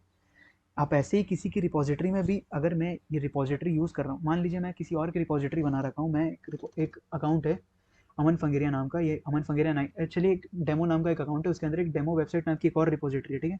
अब मैं चाहूँगा कि मैं उसमें कोड पुश करूँ तो मैं डायरेक्ट थोड़ी कर सकता हूँ, वो रिपोजिटरी मेरे गिटहब में लॉगिन होनी चाहिए, उसका एक्सेस मेरे पास होना चाहिए, या फिर मैं उस रिपोजिटरी में कोलैबोरेटर होना चाहिए। आगे बताता हूँ। तो मैं तो आपको लॉगिन करना पड़ेगा सबसे पहले, तभी आप पुश कर सकते हैं। और मैक के लैपटॉप में क्या होता है, मैक के लैपटॉप में जब आप गिट पुश वाली कमांड चलाएंगे तो आपसे यूज़र नेम और पासवर्ड मांगेगा। तो यूज़र नेम और पासवर्ड मांगते समय आपको क्या करना है, यूज़र नेम में तो आप अपना यूज़र नेम डाल देंगे, पर पासवर्ड में आपको डालना पड़ेगा पर्सनल एक्सेस टोकन। वो कैसे जनरेट करते हैं मैं आपको बता देता हूँ। आपको जाना है ये वाले सेटिंग्स में, गिटहब के सेटिंग्स में, यहाँ पर क्लिक करना है, प्रोफाइल पर सेटिंग्स पर जाना है, उसके बाद नीचे जाना है, डेवलपर सेटिंग्स पर जाना है, यहाँ पर्सनल एक्सेस टोकन्स लिखा हुआ है, यहाँ पर क्लिक करना है। यहाँ पर एक जनरेट न्यू टोकन करना है, पासवर्ड डालना है अपना, कन्फर्म पासवर्ड, ठीक है। उसके बाद यहाँ पर आपको बताना है, जैसे आप लिख सकते हैं मैं किस लिए क्रिएट कर रहा हूँ, गिट के लिए क्रिएट कर रहा हूँ मैं, यहाँ पर लिख सकते हैं, मतलब अपने रेफरेंस के लिए कि मैं किस चीज़ के लिए पर्सनल एक्सेस टोकन क्रिएट कर रहा हूँ। यहाँ पर लिख दें जैसे गिट, यहाँ पर एक्सपायरेशन डाल दें, नो एक्सपायरेशन डाल दें, अगर आप सीख रहे हैं तो सब में यहाँ टिक कर देना है सारे परमिशंस में, और जनरेट टोकन कर लेना है। टोकन को कॉपी करना है एड्रेस को, और पासवर्ड की जगह पर टोकन पेस्ट करना है, गिटहब का पासवर्ड पेस्ट नहीं करना है मैक में, ठीक है। तो ये आपको मैंने बता दिया। अब हम क्या करेंगे, अब हम एक और कमांड देख लेते हैं, एक सेकेंड। तो सबसे पहले हम क्या करते हैं, अपनी डेमो वेबसाइट वाली फोल्डर खोल लेते हैं, उसके बाद हम यहाँ पर गिट बैश शेयर करते हैं। ये हमारा गिट का टर्मिनल खुल गया। अब हम क्या करते हैं, यहाँ पर आप देख सकते हैं टोटल 4 फाइल्स है, ठीक है। और हमारी जो रिमोट रिपोजिटरी है उसमें भी टोटल 4 फाइल्स हैं। हम अभी अपने लोकल पर रिमोट के साथ अपडेटेड चल रहे हैं, जितनी फाइल्स उसमें उतनी फाइल्स हमारे लोकल पर भी है, ठीक है। तो अब हम क्या कर रहे हैं, अभी अभी तक हम अपने रिमोट के साथ लोकल पर अपडेटेड चल रहे हैं, जितनी फाइल्स हमारी रिमोट पर है उतनी फाइल्स लोकल पर है, ठीक है। अब मान लीजिए सपोज़ कि कोई आता है और इस रिपोजिटरी में एक फ़ाइल ऐड कर देता है। तो सपोज़ मैं आपको अभी दिखाता हूँ। तब हम क्या करते हैं, सपोज़ मैंने अपनी एक आईडी से इस रिपोजिटरी पर कोई फ़ाइल ऐड की, तो मैं रिफ़्रेश करता हूँ।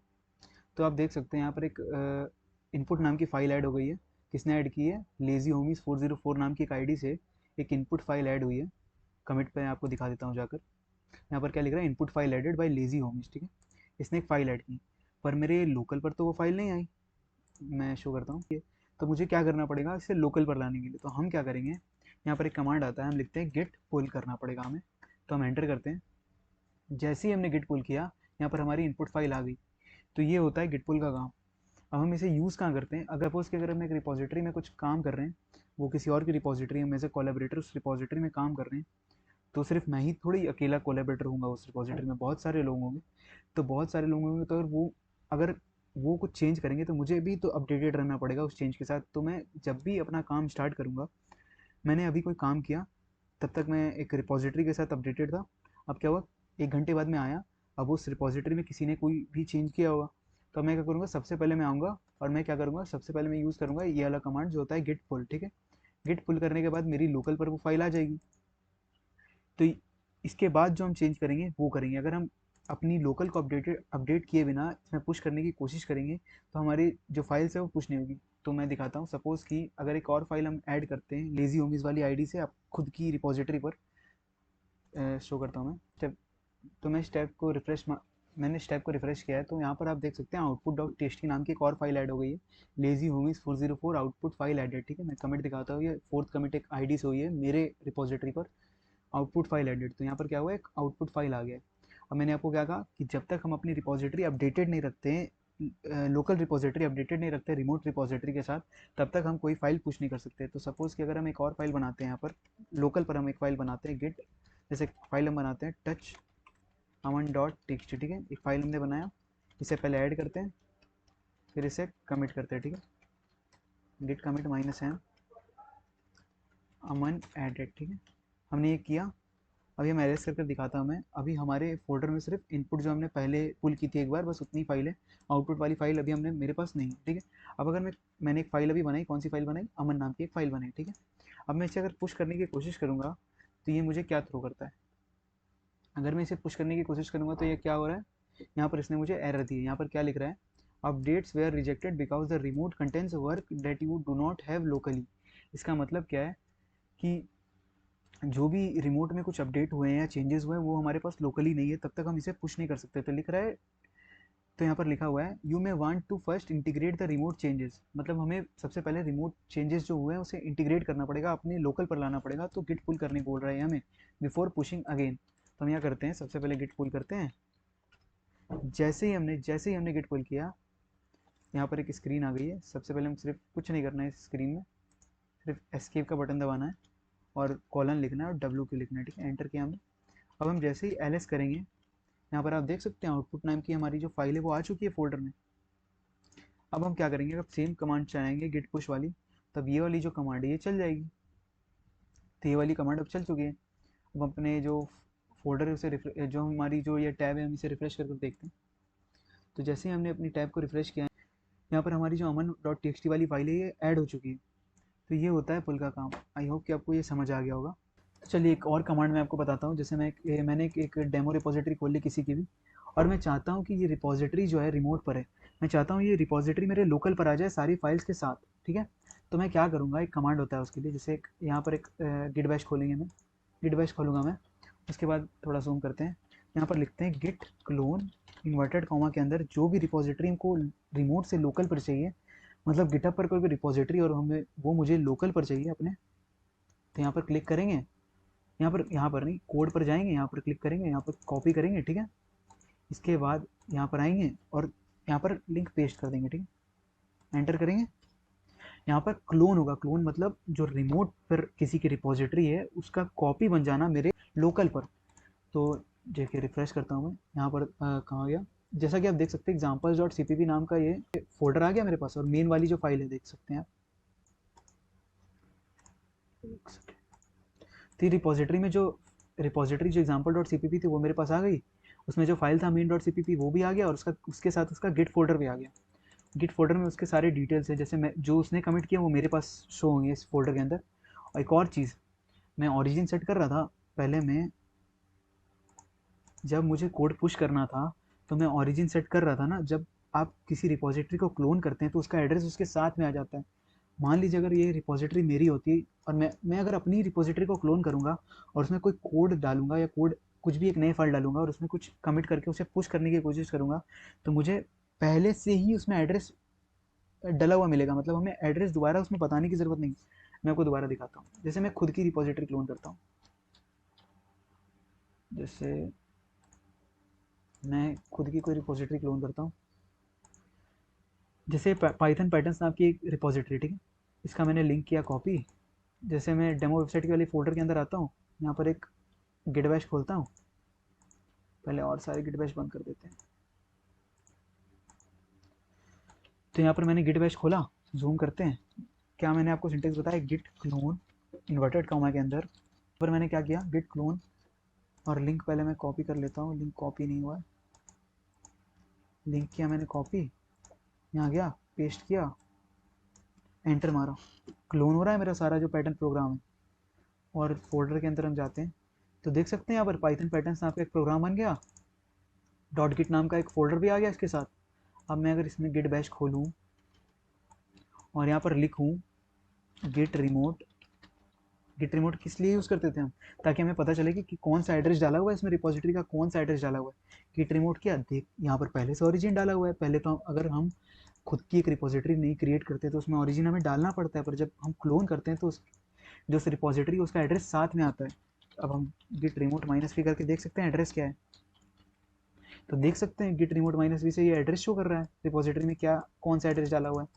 एक और चीज़, एक और कमांड होता है हमारा गिट ब्रांच माइनस आर। इससे क्या पता चलता है? इससे पता चलता है कि हमारे जो रिमोट में, जो रिमोट है मतलब जो गिटहब है उसमें कौन कौन से ब्रांच हैं। तो हमारा जो गिटहब में ब्रांच है उसमें सिर्फ अभी मेन ब्रांच है, मेन ब्रांच है हमारा गिटहब में। यहाँ पर देख सकते हैं मेन ब्रांच है हमारा, ठीक है गिटहब में। तो यहाँ गिटहब में मेन ब्रांच है, ठीक है। इससे ब्रांच शो होता है कि रिमोट पर कौन कौन सी ब्रांच है। ये हमने कंप्लीट कर लिया है क्लोन, यही था क्लोन। बहुत सिंपल सा एक प्रोग्राम था ये क्लोन, हमने कंप्लीट कर लिया है। अब हम क्या करेंगे, अब हम देखेंगे कि कोलैबोरेटर कैसे बनते हैं और जैसे टीम में प्रोजेक्ट में कैसे काम कर सकते हैं, 2-3 लोग मिलकर कैसे एक प्रोजेक्ट में काम कर सकते हैं। जैसे एग्जांपल के लिए मैं आपको एक हिंट दे देता हूँ अभी। अगर यहाँ पर एक जैसे रिपोजिटरी खोली है, जैसे मैं कोई भी रिपोजिटरी खोलूँ, गिट जैसे कौन सी रिपोजिटरी खोलूँ, टेसरेक्ट खोलता हूँ, गिटहब, जैसे एक ये रेपो है, ठीक है। मैंने एक रेपो ली, जैसे एग्जांपल के लिए मैं एक छोटी रेपो लेता हूँ। जैसे एक सबसे पहले ऊपर में एक प्रोग्राम आया, ठीक है, मैं इसे कॉपी करता हूँ, ठीक है। सबसे पहले एक लिंक आया, मैं इसे कॉपी करता हूँ। अब मैं क्या करता हूँ, अपने जो फोल्डर है, जो मेरे ये फोल्डर है डेमो वेबसाइट, इसके अंदर जाता हूँ, गिट बैश खोलता हूँ। यहाँ पर इस जो रिपोजिटरी है हमारी, ये रिपोजिटरी से क्लोन करता हूँ, ठीक है। क्लोन करता हूँ मैं, लिखता हूँ मैं गिट क्लोन इन्वर्टेड कॉमा के अंदर एड्रेस, ठीक है, पेस्ट कर रहा हूँ। पेस्ट करने के बाद एंटर करते हैं। एंटर करने के बाद आप देख सकते हैं कि ये रिपोजिटरी क्लोन हो रही है, ठीक है। ये रिपोजिटरी क्लोन हो रही है, मतलब ये रिमोट से मेरे लोकल पर आ रही है। मैं फोल्डर खोल कर दिखाता हूँ, देख सकते हैं आप, सिंपल सी प्लस प्रोग्राम्स करके मेरी रिपोजिटरी आ चुकी है। अब हम क्या करेंगे, इस रिपोजिटरी के अंदर गिट बैश खोलेंगे, ठीक है। मैंने गिट बैश खोला यहाँ। अब यहाँ पर क्या करेंगे, हम गिट रिमोट चला कर देखेंगे हम यहाँ पर कौन सा एड्रेस स्टोर्ड है, ऑरिजिन, ठीक है। अब गिट रिमोट माइनस वी, ठीक है, गिट रिमोट माइनस वी, यहाँ पर देख सकते हैं आप, इसी का एड्रेस, जो ये रिपोजिटरी इसी का एड्रेस स्टोर है। अब मान लीजिए मैं यहाँ पर एक फाइल बनाता हूँ, ठीक है, जैसे जैसे एक फाइल बनाता हूँ टच आमन डॉट टी एक्स टी, मेरा नाम डॉट टी एक्स टी, ठीक है। यहाँ पर एक फाइल बन गया आमन डॉट टी एक्स टी, यहाँ देख सकते हैं। अब मैं क्या करूँगा, इसे गिट कमिट करूँगा और ऐड करूँगा। गिट ऐड किया मैंने, गिट कमिट माइनस एम, और यहाँ लिख देता हूँ Aman dot T X T added. ये मैंने यहाँ पर लिखा। अब यहाँ पर आप देख सकते हैं कि यहाँ पर मैंने एक फाइल बनाई, क्रिएट की और ऐड की और कमिट की, ठीक है। गिट लॉग खोल कर दिखा देता हूँ मैं, Aman dot T X T added दिख रहा है यहाँ, Aman dot T X T add की मैंने। अब मैं क्या करूँगा, हमारा ऑरिजिन तो पहले से सेट है, तो मैंने क्या किया था, जब ऑरिजिन पहले से सेट हो तो सिर्फ गिट पुश चलाना है हमें। तो मैं गिट पुश चलाने की अगर कोशिश करूँ तो देखो क्या एरर आता है। यहाँ क्या एरर आ रहा है, unable to access this repository, the requested URL returned errors 403, permission to access this repository denied। अगर हम किसी और का रिपोजिटरी लें और उसमें अगर कोई कोड पुश करने का कोशिश करें तो वो रिपोजिटरी में पुश नहीं होगा, क्योंकि उसका एक्सेस सिर्फ उसी के पास है जिसका रिपोजिटरी है, और वो डिसाइड कर सकता है कि वो किसे एक्सेस देना चाहता है। तो वही होता है कोलैबोरेटर। अगर वो पर्सन जिसकी भी रिपोजिटरी में कॉपी कर रहा हूँ या जिसकी भी रिपोजिटरी में क्लोन करके आपको दिखा रहा हूँ, अगर वो मुझे कोलैबोरेटर बना देता है तो मैं उस रिपोजिटरी में कुछ भी कर सकता, जैसे भी उसने मुझे परमिशन दी होगी, ठीक है। अगर मैं उस दोबारा मैं बताता हूँ, अगर मैं उसके रिपोजिटरी में कोलैबोरेटर हूँ, एज ए कोलैबोरेटर हूँ, अगर उसने मुझे इनवाइट किया अपनी रिपोजिटरी में कोलैबोरेट करने के लिए और मैं इनविटेशन एक्सेप्ट करके उसकी रिपोजिटरी में कोलैबोरेटर बन जाता हूँ, तो मैं ये सेम कमांड चलाऊंगा तो मैं उसकी रिपोजिटरी में पुश कर सकता हूँ, कोई भी चेंज कर सकता हूँ। यही होता है कोलैबोरेटर। अब हम देख लेते हैं कोलैबोरेटर करते हैं कैसे। तो कोलैबोरेशन समझाने के लिए मुझे 2 आईडी की ज़रूरत पड़ेगी, 2 गिटहब आईडी की। सबसे पहले एक मेन रिपोजिटरी और दूसरा रिपोजिटरी में लूँगा क्लोन करके। पुश कैसे करेंगे, मतलब क्लोन करेंगे पहले रिपोजिटरी को, फिर उसमें कुछ चेंज करेंगे और पुश करके दिखाएंगे अगर मैं कोलैबोरेटर हूँ तो चलिए पहले यूज़ करते हैं। सबसे पहले एक अकाउंट और खोल लेता हूँ। तो मैंने क्या किया, यहाँ एक रिपोजिटरी खोल लिया है, ये मेरा ही अकाउंट है और ये इस रिपोजिटरी का नाम है कोलैब, ठीक है। मैं क्या करूँगा, सबसे पहले इस रिपोजिटरी को फॉर्क करूँगा। फॉर्क करने के बाद अपने लोकर पर क्लोन करूँगा, क्लोन करने के बाद एक फाइल में चेंज करूँगा या एक फाइल बनाऊँगा, उसके बाद सबसे पहले मैं खुद के रिपॉजिटरी में पुश करूँगा, फिर मैं इसके रिपॉजिटरी में पुश करूँगा, जो ये वाला रिपॉजिटरी है। दोबारा बताता हूँ मैं क्या करने वाला हूँ। सबसे पहले मैं आपको बताता हूँ फॉर्क होता क्या है। फॉर्क बताता हूँ। सबसे पहले इसका लिंक कॉपी कर लेते हैं। मान लीजिए अभी मैंने जैसे क्लोन किया था, क्लोन से क्या होता था, रिमोट से लेकर रिमोट में जो भी रिपॉजिटरी वो मेरे लोकल पर आ जाती थी या लोकल पर क्लोन हो जाती थी, ठीक है। वैसे ही क्या होता है, रिमोट टू रिमोट फॉर्क होता है। जैसे रिमोट जब हम क्लोन कर रहे थे तो जो रिमोट में हमारी रिपॉजिटरी थी वो लोकल पर आ रही थी। अब क्या होगा, जब हम फोर्क करते हैं, यहाँ पर एक फोर्क का ऑप्शन लिखा हुआ रहता है। अगर मुझे ये रिपॉजिटरी फोर्क करनी है, मतलब रिमोट टू रिमोट कॉपी करनी है, जैसे यहाँ पर फोर्क पर मैं क्लिक करूँ, यहाँ पर ये रिपॉजिटरी मेरे में कॉपी हो जाएगी, ठीक है। जैसे रिपॉजिटरी का नाम कुछ भी रख सकते हैं, जैसे लिख देते हैं फॉग्ड रिपॉजिटरी, ठीक है, फॉग्ड रेपो। दोबारा बताता हूँ हुआ क्या है यहाँ पर। यहाँ पर हुआ क्या, एक रिपॉजिटरी थी, ये लेजी होमीज वाली, एक कोलैब नाम की एक रिपॉजिटरी, ठीक है। अब अगर मैं इसे क्लोन करता हूँ तो मैं लोकल पर आएगा। अब मैं चाहता हूँ कि यही रिपॉजिटरी मेरे रिमोट पर आ जाए। रिमोट मतलब ये रिपॉजिटरी किसी और के गिटअप पर है, ये रिपॉजिटरी मेरे गिटअप पर आ जाए। फॉर एग्जाम्पल ये टीमेट वन है, मैं टीमेट वन हूँ, अमन फंगेरिया मेरा आईडी है, मैं टीमेट वन हूँ, ठीक। लेजी उमीज करके टीमेट टू है। मैं चाहता हूँ टीमेट टू, मैं करने क्या वाला हूँ अभी, मैं चाहता हूँ टीमेट टू का रिपॉजिटरी में भी चेंज कर पाऊँ। तो उसके लिए मुझे सबसे पहले क्या करना पड़ेगा, सबसे पहले मैंने रिमोट टू रिमोट कॉपी किया, रिमोट टू रिमोट कॉपी करने के लिए फॉर्क किया मैंने, फॉर्क करके यहाँ पर मेरी रिपॉजिटरी आ गई, सेम रिपॉजिटरी मेरे मेरे पर आ गई। यहाँ पर लिख रहा है forked from this teammate one, forked this repository from teammate two, ठीक है। समझ आ गया यहाँ तक। दोबारा बता देता हूँ एक बार और। ये एक रिपॉजिटरी थी टीमेट, मैं सबसे पहले टीमेट वन खुद को मानता हूँ, जो लेजी होमीज वाली आईडी है उसे टीमेट टू मानता हूँ, ठीक है। अब अगर मैं सबसे पहले क्या करता हूँ, क्लोन से क्या होता था, क्लोन से एक रिमोट पर जो रिपॉजिटरी थी, गिटहब पर जो रिपॉजिटरी थी वो लोकल पर आती थी। पर फॉर्क से क्या होता है, फॉर्क से repository remote to remote copy होती है। जैसे क्लोन होती थी वैसे रिमोट से रिमोट फॉर्क होती है। तो मैंने क्या किया, टीममेट टू की जो रिपॉजिटरी थी मैंने फॉर्क कर ली। यहाँ पर मैंने फॉर्क पर क्लिक किया, मैंने रिपॉजिटरी फॉर्क कर ली, यहाँ पर आ भी रहा है। मैंने फॉर्क किया, किससे किया, lazy homies 404 teammate work fork from this, ठीक है, रिपॉजिटरी फॉर्क कर ली। अब मैं क्या करूँगा, मैं करने क्या वाला हूँ, मेरा मोटिव क्या था, मुझे इस रिपॉजिटरी में कुछ चेंज करना है, ठीक है। तो मैंने सबसे पहले क्या किया, इसे क्लोन किया रिमोट टू रिमोट इस पर, अपने खुद पर। अब मैं क्या करूँगा, खुद की जो रिपॉजिटरी उसे लोकल पर लाऊंगा, लाकर दिखाता हूँ। जैसे यहीं पर ला देते हैं। लोकल पर लाने के लिए कमांड क्या थी, गिट क्लोन इन्वर्टेड कॉमा के अंदर हमारा जो रिपॉजिटरी का एड्रेस है, एंटर किया मैंने। यहाँ पर रिपॉजिटरी आ गई कॉलैब वन, सारी फाइल्स आ गई। अब मैं गिट बैश शेयर करूँगा, ठीक है। एक चीज़ और मैं आपको दिखाता हूँ। अभी मैंने क्या कहा था, जब हम क्लोन करते हैं तो जिस रिपॉजिटरी को हम क्लोन करते हैं उसका एड्रेस साथ में आ जाता है। तो मैं अगर लिखूँ गिट रिमोट -v, तो ये क्या है, मेरा ही रिपॉजिटरी का एड्रेस, अमन फगेरिया 980 कोलैब वन, ये मेरा ही रिपॉजिटरी का एड्रेस इसके साथ बाइंड होकर आ गया, ठीक है।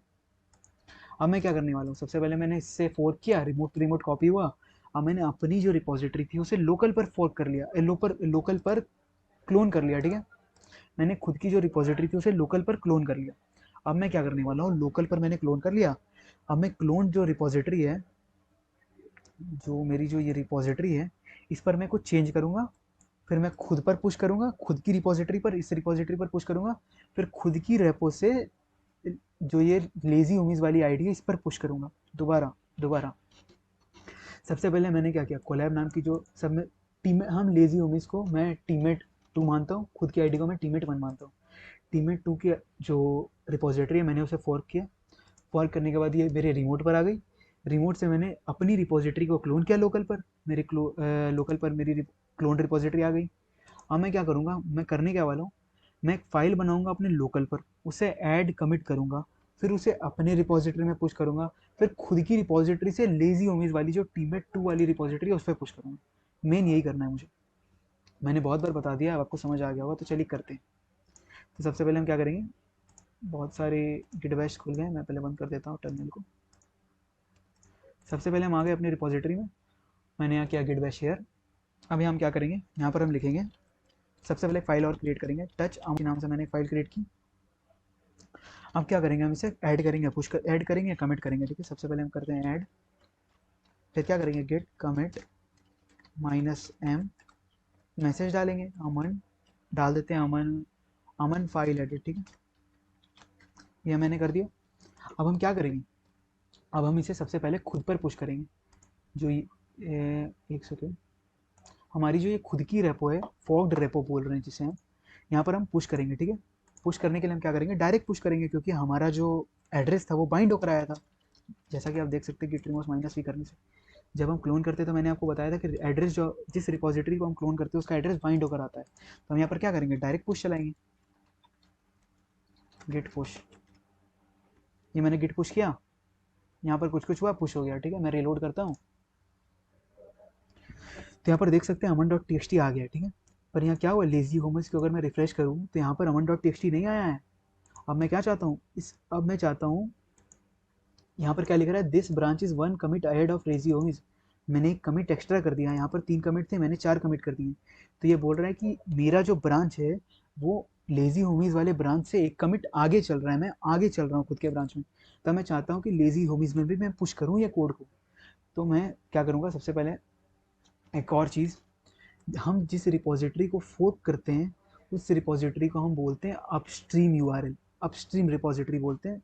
और इसके जो यूआरएल होता है इसको अपस्ट्रीम यूआरएल बोलते हैं। दोबारा बताता हूँ कि ये कोई रिपोजिटरी थी, मैंने इसे अगर फोर्क करता हूँ तो जो जो ये रिपोजिटरी है ये फोर्क्ड रिपोजिटरी कहलाएगी। और इसकी अपस्ट्रीम रिपोजिटरी क्या होगी, ये वाली रिपोजिटरी जिससे मैंने क्लोन किया है वो अपस्ट्रीम रिपोजिटरी, ठीक है। मतलब इसका भगवान ये रिपोजिटरी, मतलब इस रिपोजिटरी का भगवान ये रिपोजिटरी है, ये रिपोजिटरी से क्लोन हुआ है, ठीक है। ये रिपोजिटरी से ये बना है, ठीक है। तो इसे हम बोलते हैं अपस्ट्रीम रिपोजिटरी। इसका जो यूआरएल होता है रिपोजिटरी का, इसे हम बोलेंगे अपस्ट्रीम यूआरएल।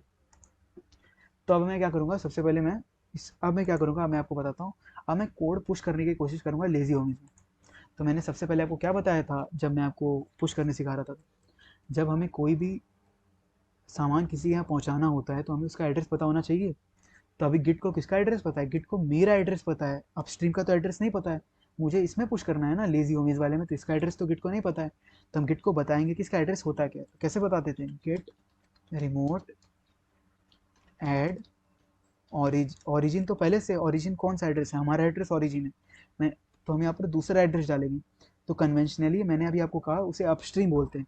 तो एड्रेस में हम उसका नाम रख सकते हैं अपस्ट्रीम, आप कुछ भी रखें पर कन्वेंशनली अपस्ट्रीम रखते हैं। Git remote upstream add upstream, ठीक है। अब यहाँ पर इसका यूआरएल देंगे, ठीक है, पेस्ट करते हैं। दोबारा बताता हूँ क्या हुआ है। सबसे पहले मैंने क्या किया, गिट कमांड रिमोट एक एड्रेस ऐड कर रहे हैं, अपस्ट्रीम का एड्रेस ऐड कर रहे हैं, मतलब इस रिपोजिटरी का एड्रेस ऐड कर रहे हैं। तो अपस्ट्रीम कन्वेंशनली उसका नाम होता है। तो यहाँ पर आप कुछ भी दे सकते हैं, मैं कन्वेंशनली चल रहा हूँ। और उसके बाद एड्रेस जैसे हम पहले करते थे बस वैसे ही करना है, एंटर किया मैंने। अब यहाँ पर क्या है, अब मैं इस कोड को पुश करना चाहता हूँ तो मैं क्या लिखूंगा, गिट पुश।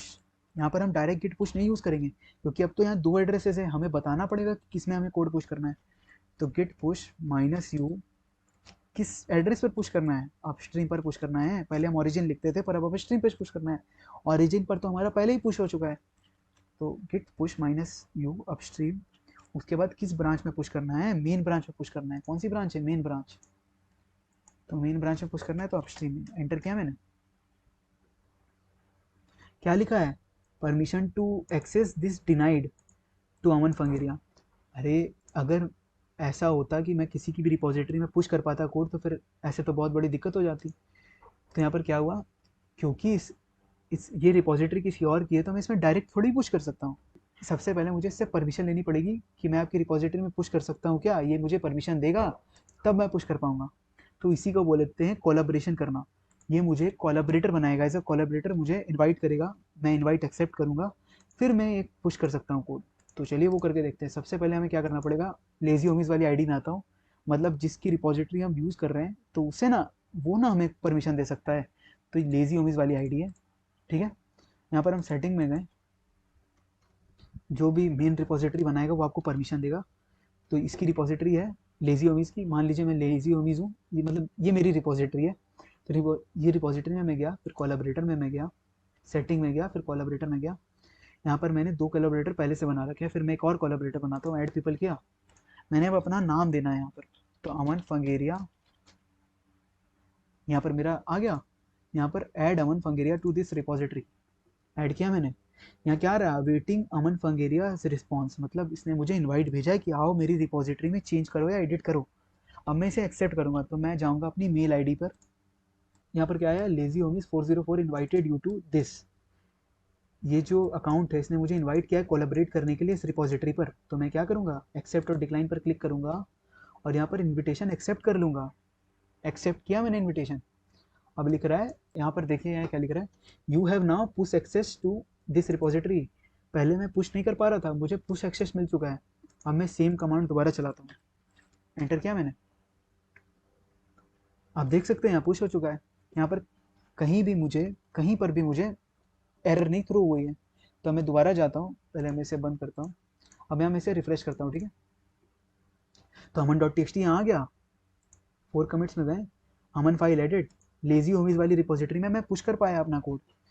तो यही यही होता है कोलैबोरेटर। सबसे पहले आपको क्या करना रहता है, मैं दोबारा प्रोसेस बताता हूँ। अगर अमन पंगरिया में टीममेट 1 हूँ, लेजी होमीज टीममेट 2 है, अगर मैं चाहता हूँ टीममेट 2 की रिपोजिटरी में चेंज करना, तो सबसे पहले मैं क्या करूँगा, सबसे पहले मैं इसे अपने मतलब ये अच्छी प्रैक्टिस होती है फोर्क करना। सबसे पहले मैं इसे क्या करूँगा, फोर्क करूँगा खुद के रिमोट पर, मैंने फोर्क किया, फिर मैं क्या करूँगा, खुद की रिपोजिटरी को क्लोन करूँगा। कहाँ क्लोन करूँगा, अपने लोकल पर क्लोन करूँगा, ठीक है। मैंने क्लोन किया था, क्लोन करने के बाद मैंने क्या किया था, मैंने क्लोन करने के बाद अमन डॉट टी एक्स टी नाम की एक फाइल बनाई, ऐड की, कमिट की और अपने पर खुद पर पुश किया। किससे पुश किया था, गिट पुश से मैंने पुश कर दिया, क्योंकि मेरा एड्रेस पहले से बाइंड होकर आया था। अब मैंने क्या किया, मुझे इस पर पुश करना था, तो मैंने इसका पहले एड्रेस ऐड किया, git remote add upstream address, इसका एड्रेस ऐड किया, फिर मैंने क्या किया, पुश किया, पुश हुआ नहीं, पहले एरर थ्रो किया, फिर मैंने क्या किया, परमिशन मांगी, जिसकी भी रिपोजिटरी थी, इस लेजी होमीज 404 वाली आईडी की रिपोजिटरी थी, मैंने इससे परमिशन मांगी कि भाई मुझे एक्सेस दे अपनी रिपोजिटरी में कोलेब्रेशन करने का। तो उसने मुझे ऐड किया, मेरे पास इनवाइट आया मेल पर, मैंने एक्सेप्ट किया, और जब मैंने फिर पुश करने की कोशिश की तो पुश हो गया कोड। तो यही था कोलेब्रेशन। आई होप कि आपको समझ आ गया होगा, ये सबसे ज़्यादा कॉम्प्लेक्स था, आप एक बार दोबारा जाकर देखें और 2-3 बार कर देखें, मैंने खुद इसे 3-4 बार किया तब मुझे याद हुआ है, तो आप इसे 2-3 बार कर देखें, आपको याद हो जाएगा। तो यही था कोलैबोरेशन वाला, आई होप कि आपको समझ आ गया होगा। अब क्या हुआ, हमारी एक चीज़ और बची है, रीसेट। रीसेट कैसे करते हैं हम, कमिट रीसेट कैसे करते हैं, मैं आपको बताता हूँ।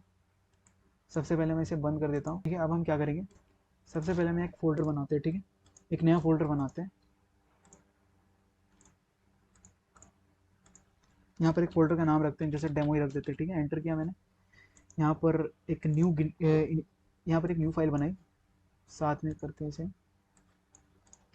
यहाँ पर सबसे पहले क्या करेंगे, गिट इनिट करेंगे, कर दिया गिट इनिट, आ गई गिट रिपोजिटरी। अब क्या करेंगे, एक फाइल बनाते हैं, टच अमन, जैसे टच t1.txt, ठीक है। एक और फाइल बनाते हैं, टच t2.txt। सबसे पहले टच t1.txt मैंने बना लिया, टच t2 अब बाद में बनाते हैं और फाइल। सबसे पहले t1.txt फाइल बनाई, अब इसे ऐड करते हैं और कमिट करते हैं, git add git commit -m।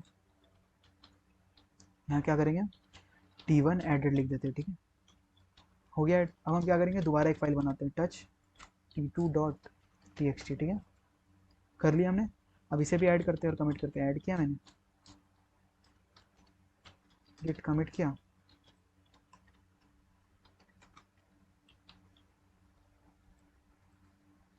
t2 added, मैंने ये कर दिया। अब गिट लॉग खोलकर दिखा देता हूँ मैंने किया क्या। सबसे पहले मैं एक t1 फाइल बनाया, उसे ऐड किया, फिर मैंने एक t2 फाइल बनाई। अब क्या होता है, गिट रीसेट क्या होता है, अगर मैं चाहता हूँ, रोल बैक करना सिखा रहा हूँ, जो मैंने सबसे पहले एग्जांपल दिया था वो कैसे करते हैं। अगर मैं चाहता हूँ कि मेरा रिपोजिटरी, जब मैंने t1 बनाया था, कितने बजे बनाया था, अभी रात के 2:54 हो रहे हैं, ठीक है। तो मैं क्या यहाँ पर मैं बताता हूँ, जैसे जैसे मैंने अभी 2 कमिट किए, ठीक है। ये सबसे पहला कमिट कब हुआ, अभी रात के जैसे 2:54 पर हुआ है कमिट, 43 सेकंड्स पर, ठीक है। और दूसरा कमिट क्या हुआ है, 2:55 5 सेकंड्स पर हुआ है, ठीक है।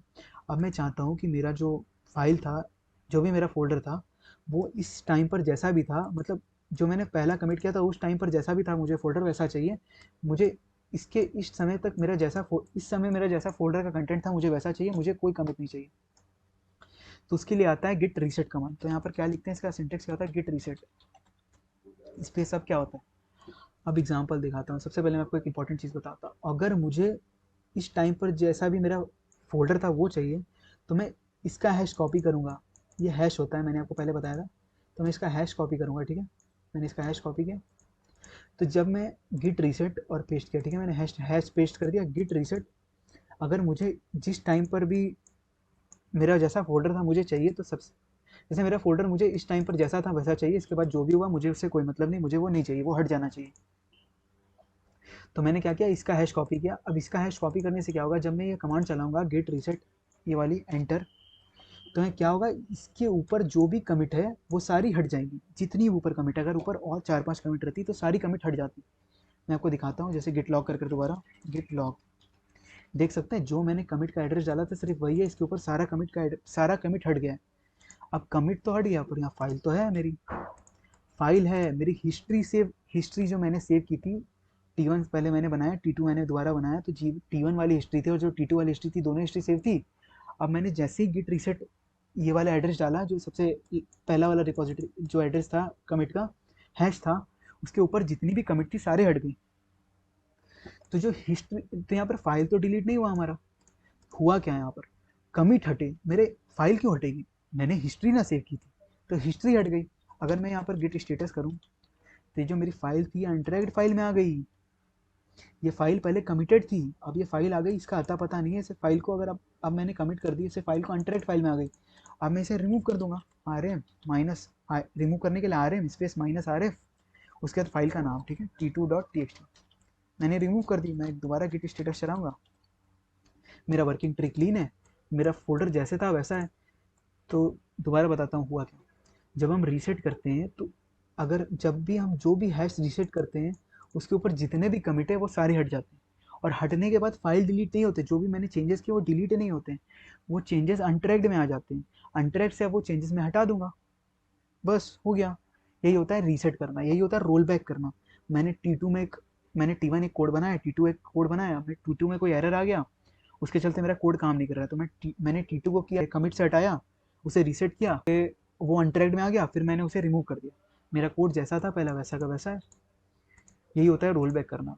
अब क्या होता है, एक और होता है रिवर्ट करना। तो अब हम देखेंगे रिवर्ट क्या होता है। तो रिवर्ट के लिए मैं सबसे पहले क्या करता हूँ, जैसे गिट लॉग में दिखाता हूँ, यहाँ पर क्या हुआ है, T1 मैंने ऐड किया था, अब मैं क्या दोबारा एक और फाइल, जैसे एक दो फाइल और बना, सबसे पहले एक और फाइल बनाता हूँ, दोबारा बनाता हूँ टच t2.txt, मैंने यहाँ फाइल बनाया।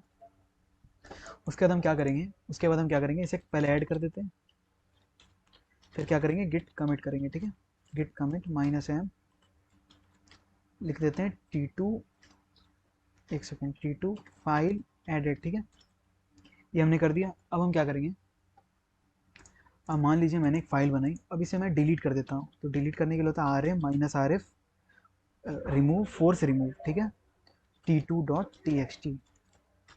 मैंने फाइल डिलीट कर दी, यहाँ पर फाइल हट चुकी है, आप देख सकते हैं। अब यहाँ पर हम क्या करेंगे, गिट स्टेटस देखते हैं, ठीक है, क्या हुआ है।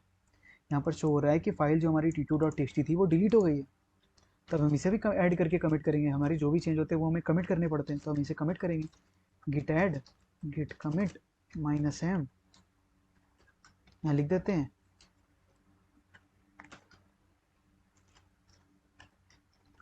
क्या लिखें, जैसे लिख देते हैं T2 फाइल रिमूव, ठीक है, ये मैंने कर दिया। अब हम देखते हैं गिट लॉग।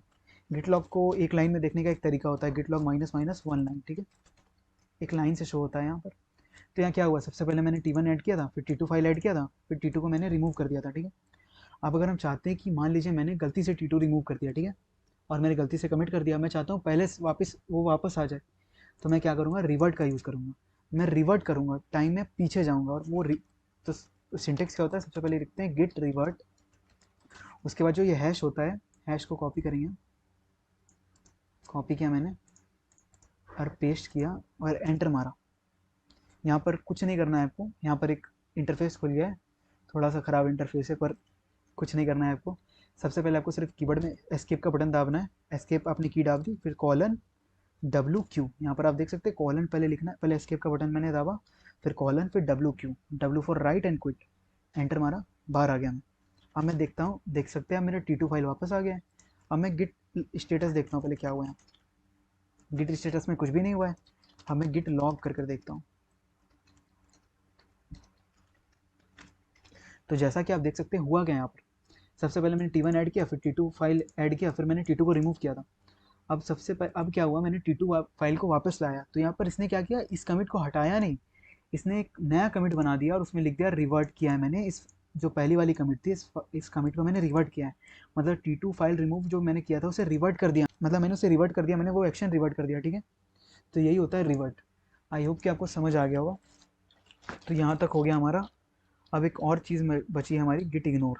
मैं वो भी बता देता हूँ आपको। मान लीजिए यहाँ पर एक फ़ाइल है, जैसे यहाँ पर एक फ़ाइल है कैश, ठीक है, और एक फ़ाइल है, जैसे एक फ़ाइल है T3, ठीक है। मैं चाहता हूँ कि कैश एक फ़ाइल है जो मुझे टेम्परेरी फ़ाइल है, वो मुझे, अगर मैं यहाँ पर सबसे पहले अगर यहाँ मैं गिट स्टेटस करूँ तो यहाँ पर शो हो रहा है कि मैंने कैश डॉट टी फाइल बनाई और T3 डॉट टी फाइल बनाई। अब मैं चाहता हूँ ये फाइल सिर्फ टेम्परेरी बेसिस पर है, मैं इसे ये नहीं चाहता कि मैं इसे रिपोजिटरी में ऐड करूँ या हिस्ट्री में सेव करूँ। ये फाइल कुछ देर बाद में हटा दूंगा या हट जाएगी, ठीक है। तो अब मैं क्या करूँगा, इसे इग्नोर करूँगा। तो इसे इग्नोर मतलब मैं चाहता हूँ कि ये इसे ट्रैक ना कर पाए। गिट सारी फाइल सारी चेंजेस ट्रैक करता है, मैं चाहता हूँ कि गिट ये दो जो फाइल बनी है इसे ट्रैक ना करे। तो मैं क्या करूँगा, एक फ़ाइल बनाऊँगा। मैं क्या फ़ाइल बनाऊँगा, touch dot git git ignore. मैंने एक फ़ाइल बनाई टच डॉट गिट इग्नोर। अब मैं क्या करूँगा, जैसे मैं यहाँ पर अगर लिख दूँ, क्या लिख दूँ, जैसे मैं लिख दूँ कैश डॉट टी और क्या है T3 डॉट टी, ठीक है, T3 डॉट टी, ठीक है। सेव किया मैंने, बंद किया इसे। अब मैं अगर दोबारा गिट स्टेटस चलाऊँ तो यहाँ क्या हो रहा है, यहाँ पर अब ये दो फाइल नहीं शो कर रही है अनट्रैक्ड फाइल्स में। यहाँ ये सिर्फ ये शो कर रहा है कि गिट इग्नोर फाइल में चेंजेस हुआ है बस, और ट्रैक वो अनट्रैक्ड फाइल में। तो हमें क्या करना है, सिर्फ गिट इग्नोर को ऐड कर देना है। तो Git add dot git ignore, git status करेंगे हम। यहाँ पर हुआ क्या, मान लीजिए अगर मैं यहाँ पर अगर कुछ टेम्पररी फाइल्स है हमारी जो हम चाहते हैं कि वो ट्रैकिंग पे ना लगे, तो हम क्या करेंगे, गिट इग्नोर नाम की एक फ़ाइल बनाएंगे। उसके अंदर जो जो फाइल हमें ट्रैकिंग पर नहीं लगानी है उसके नाम लिख देंगे, और बस हमें क्या करना है, गिट इग्नोर वाली फाइल को ऐड करना है और कमिट करना है बस। गिट इग्नोर वाली फाइल को सिर्फ ऐड करना है। और अगर आप चाहें तो अभी कमिट, हर हर बार एक फाइल ऐड करने के बाद कमिट कर दें, या फिर लास्ट में एक बार में गिट इग्नोर वाली फाइल को कमिट करके रख दें, तो आप दोनों कर सकते हैं। बस इसका सिंपल मतलब यही है। और अब अगर एक और चीज़, अगर अब हम चाहते हैं कि मान लीजिए यहाँ पर एक HTML फाइल पहले बनाते हैं, यहाँ टर्मिनल से बनाते हैं, टच डेमो डॉट HTML नाम की फाइल बनाते हैं, ठीक है। मैंने फाइल बना दी, यहाँ पर एक HTML फाइल आ गई है, ठीक है। अब हम चाहते हैं कि जो भी फाइल की एक्सटेंशन HTML है वो फाइल तुम ट्रैक मत करो, गिट को हम ये बोलना चाहते हैं। तो एक और फाइल हम बना लेते हैं पहले, touch demo one dot HTML, ठीक है। अब अगर हमें ये दो फाइल्स को ट्रैक नहीं करना चाहते, हम चाहते हैं कि जो भी हमारी HTML एक्सटेंशन वाली फाइल है वो ट्रैक ना हो, तो हम क्या करेंगे, तो हम एक एक फाइल को सेपरेटली भी ऐड कर सकते हैं, demo dot H T M L, demo one dot H T M L. पर हम ऐसा नहीं चाहते, हम चाहते हैं सारी H T M L files exclude हो जाए, मतलब वो ट्रैक ना हो। तो हम यहाँ क्या करेंगे, डॉट इग्नोर फाइल खोलेंगे और इसके बाद यहाँ लिखेंगे नेक्स्ट लाइन में star dot H T M L. इसका मतलब है स्टार्टिंग में कुछ भी हो, अगर लास्ट में dot H T M L है तो उसे ट्रैक मत करो। यहाँ पर हम करेंगे कंट्रोल सेव इस फाइल को, और अगर हम दोबारा गिट स्टेटस चलाएंगे तो यहाँ पर सिर्फ गिट इग्नोर ही मॉडिफाइड हुआ है, तो बस हम इसे ऐड कर लेंगे।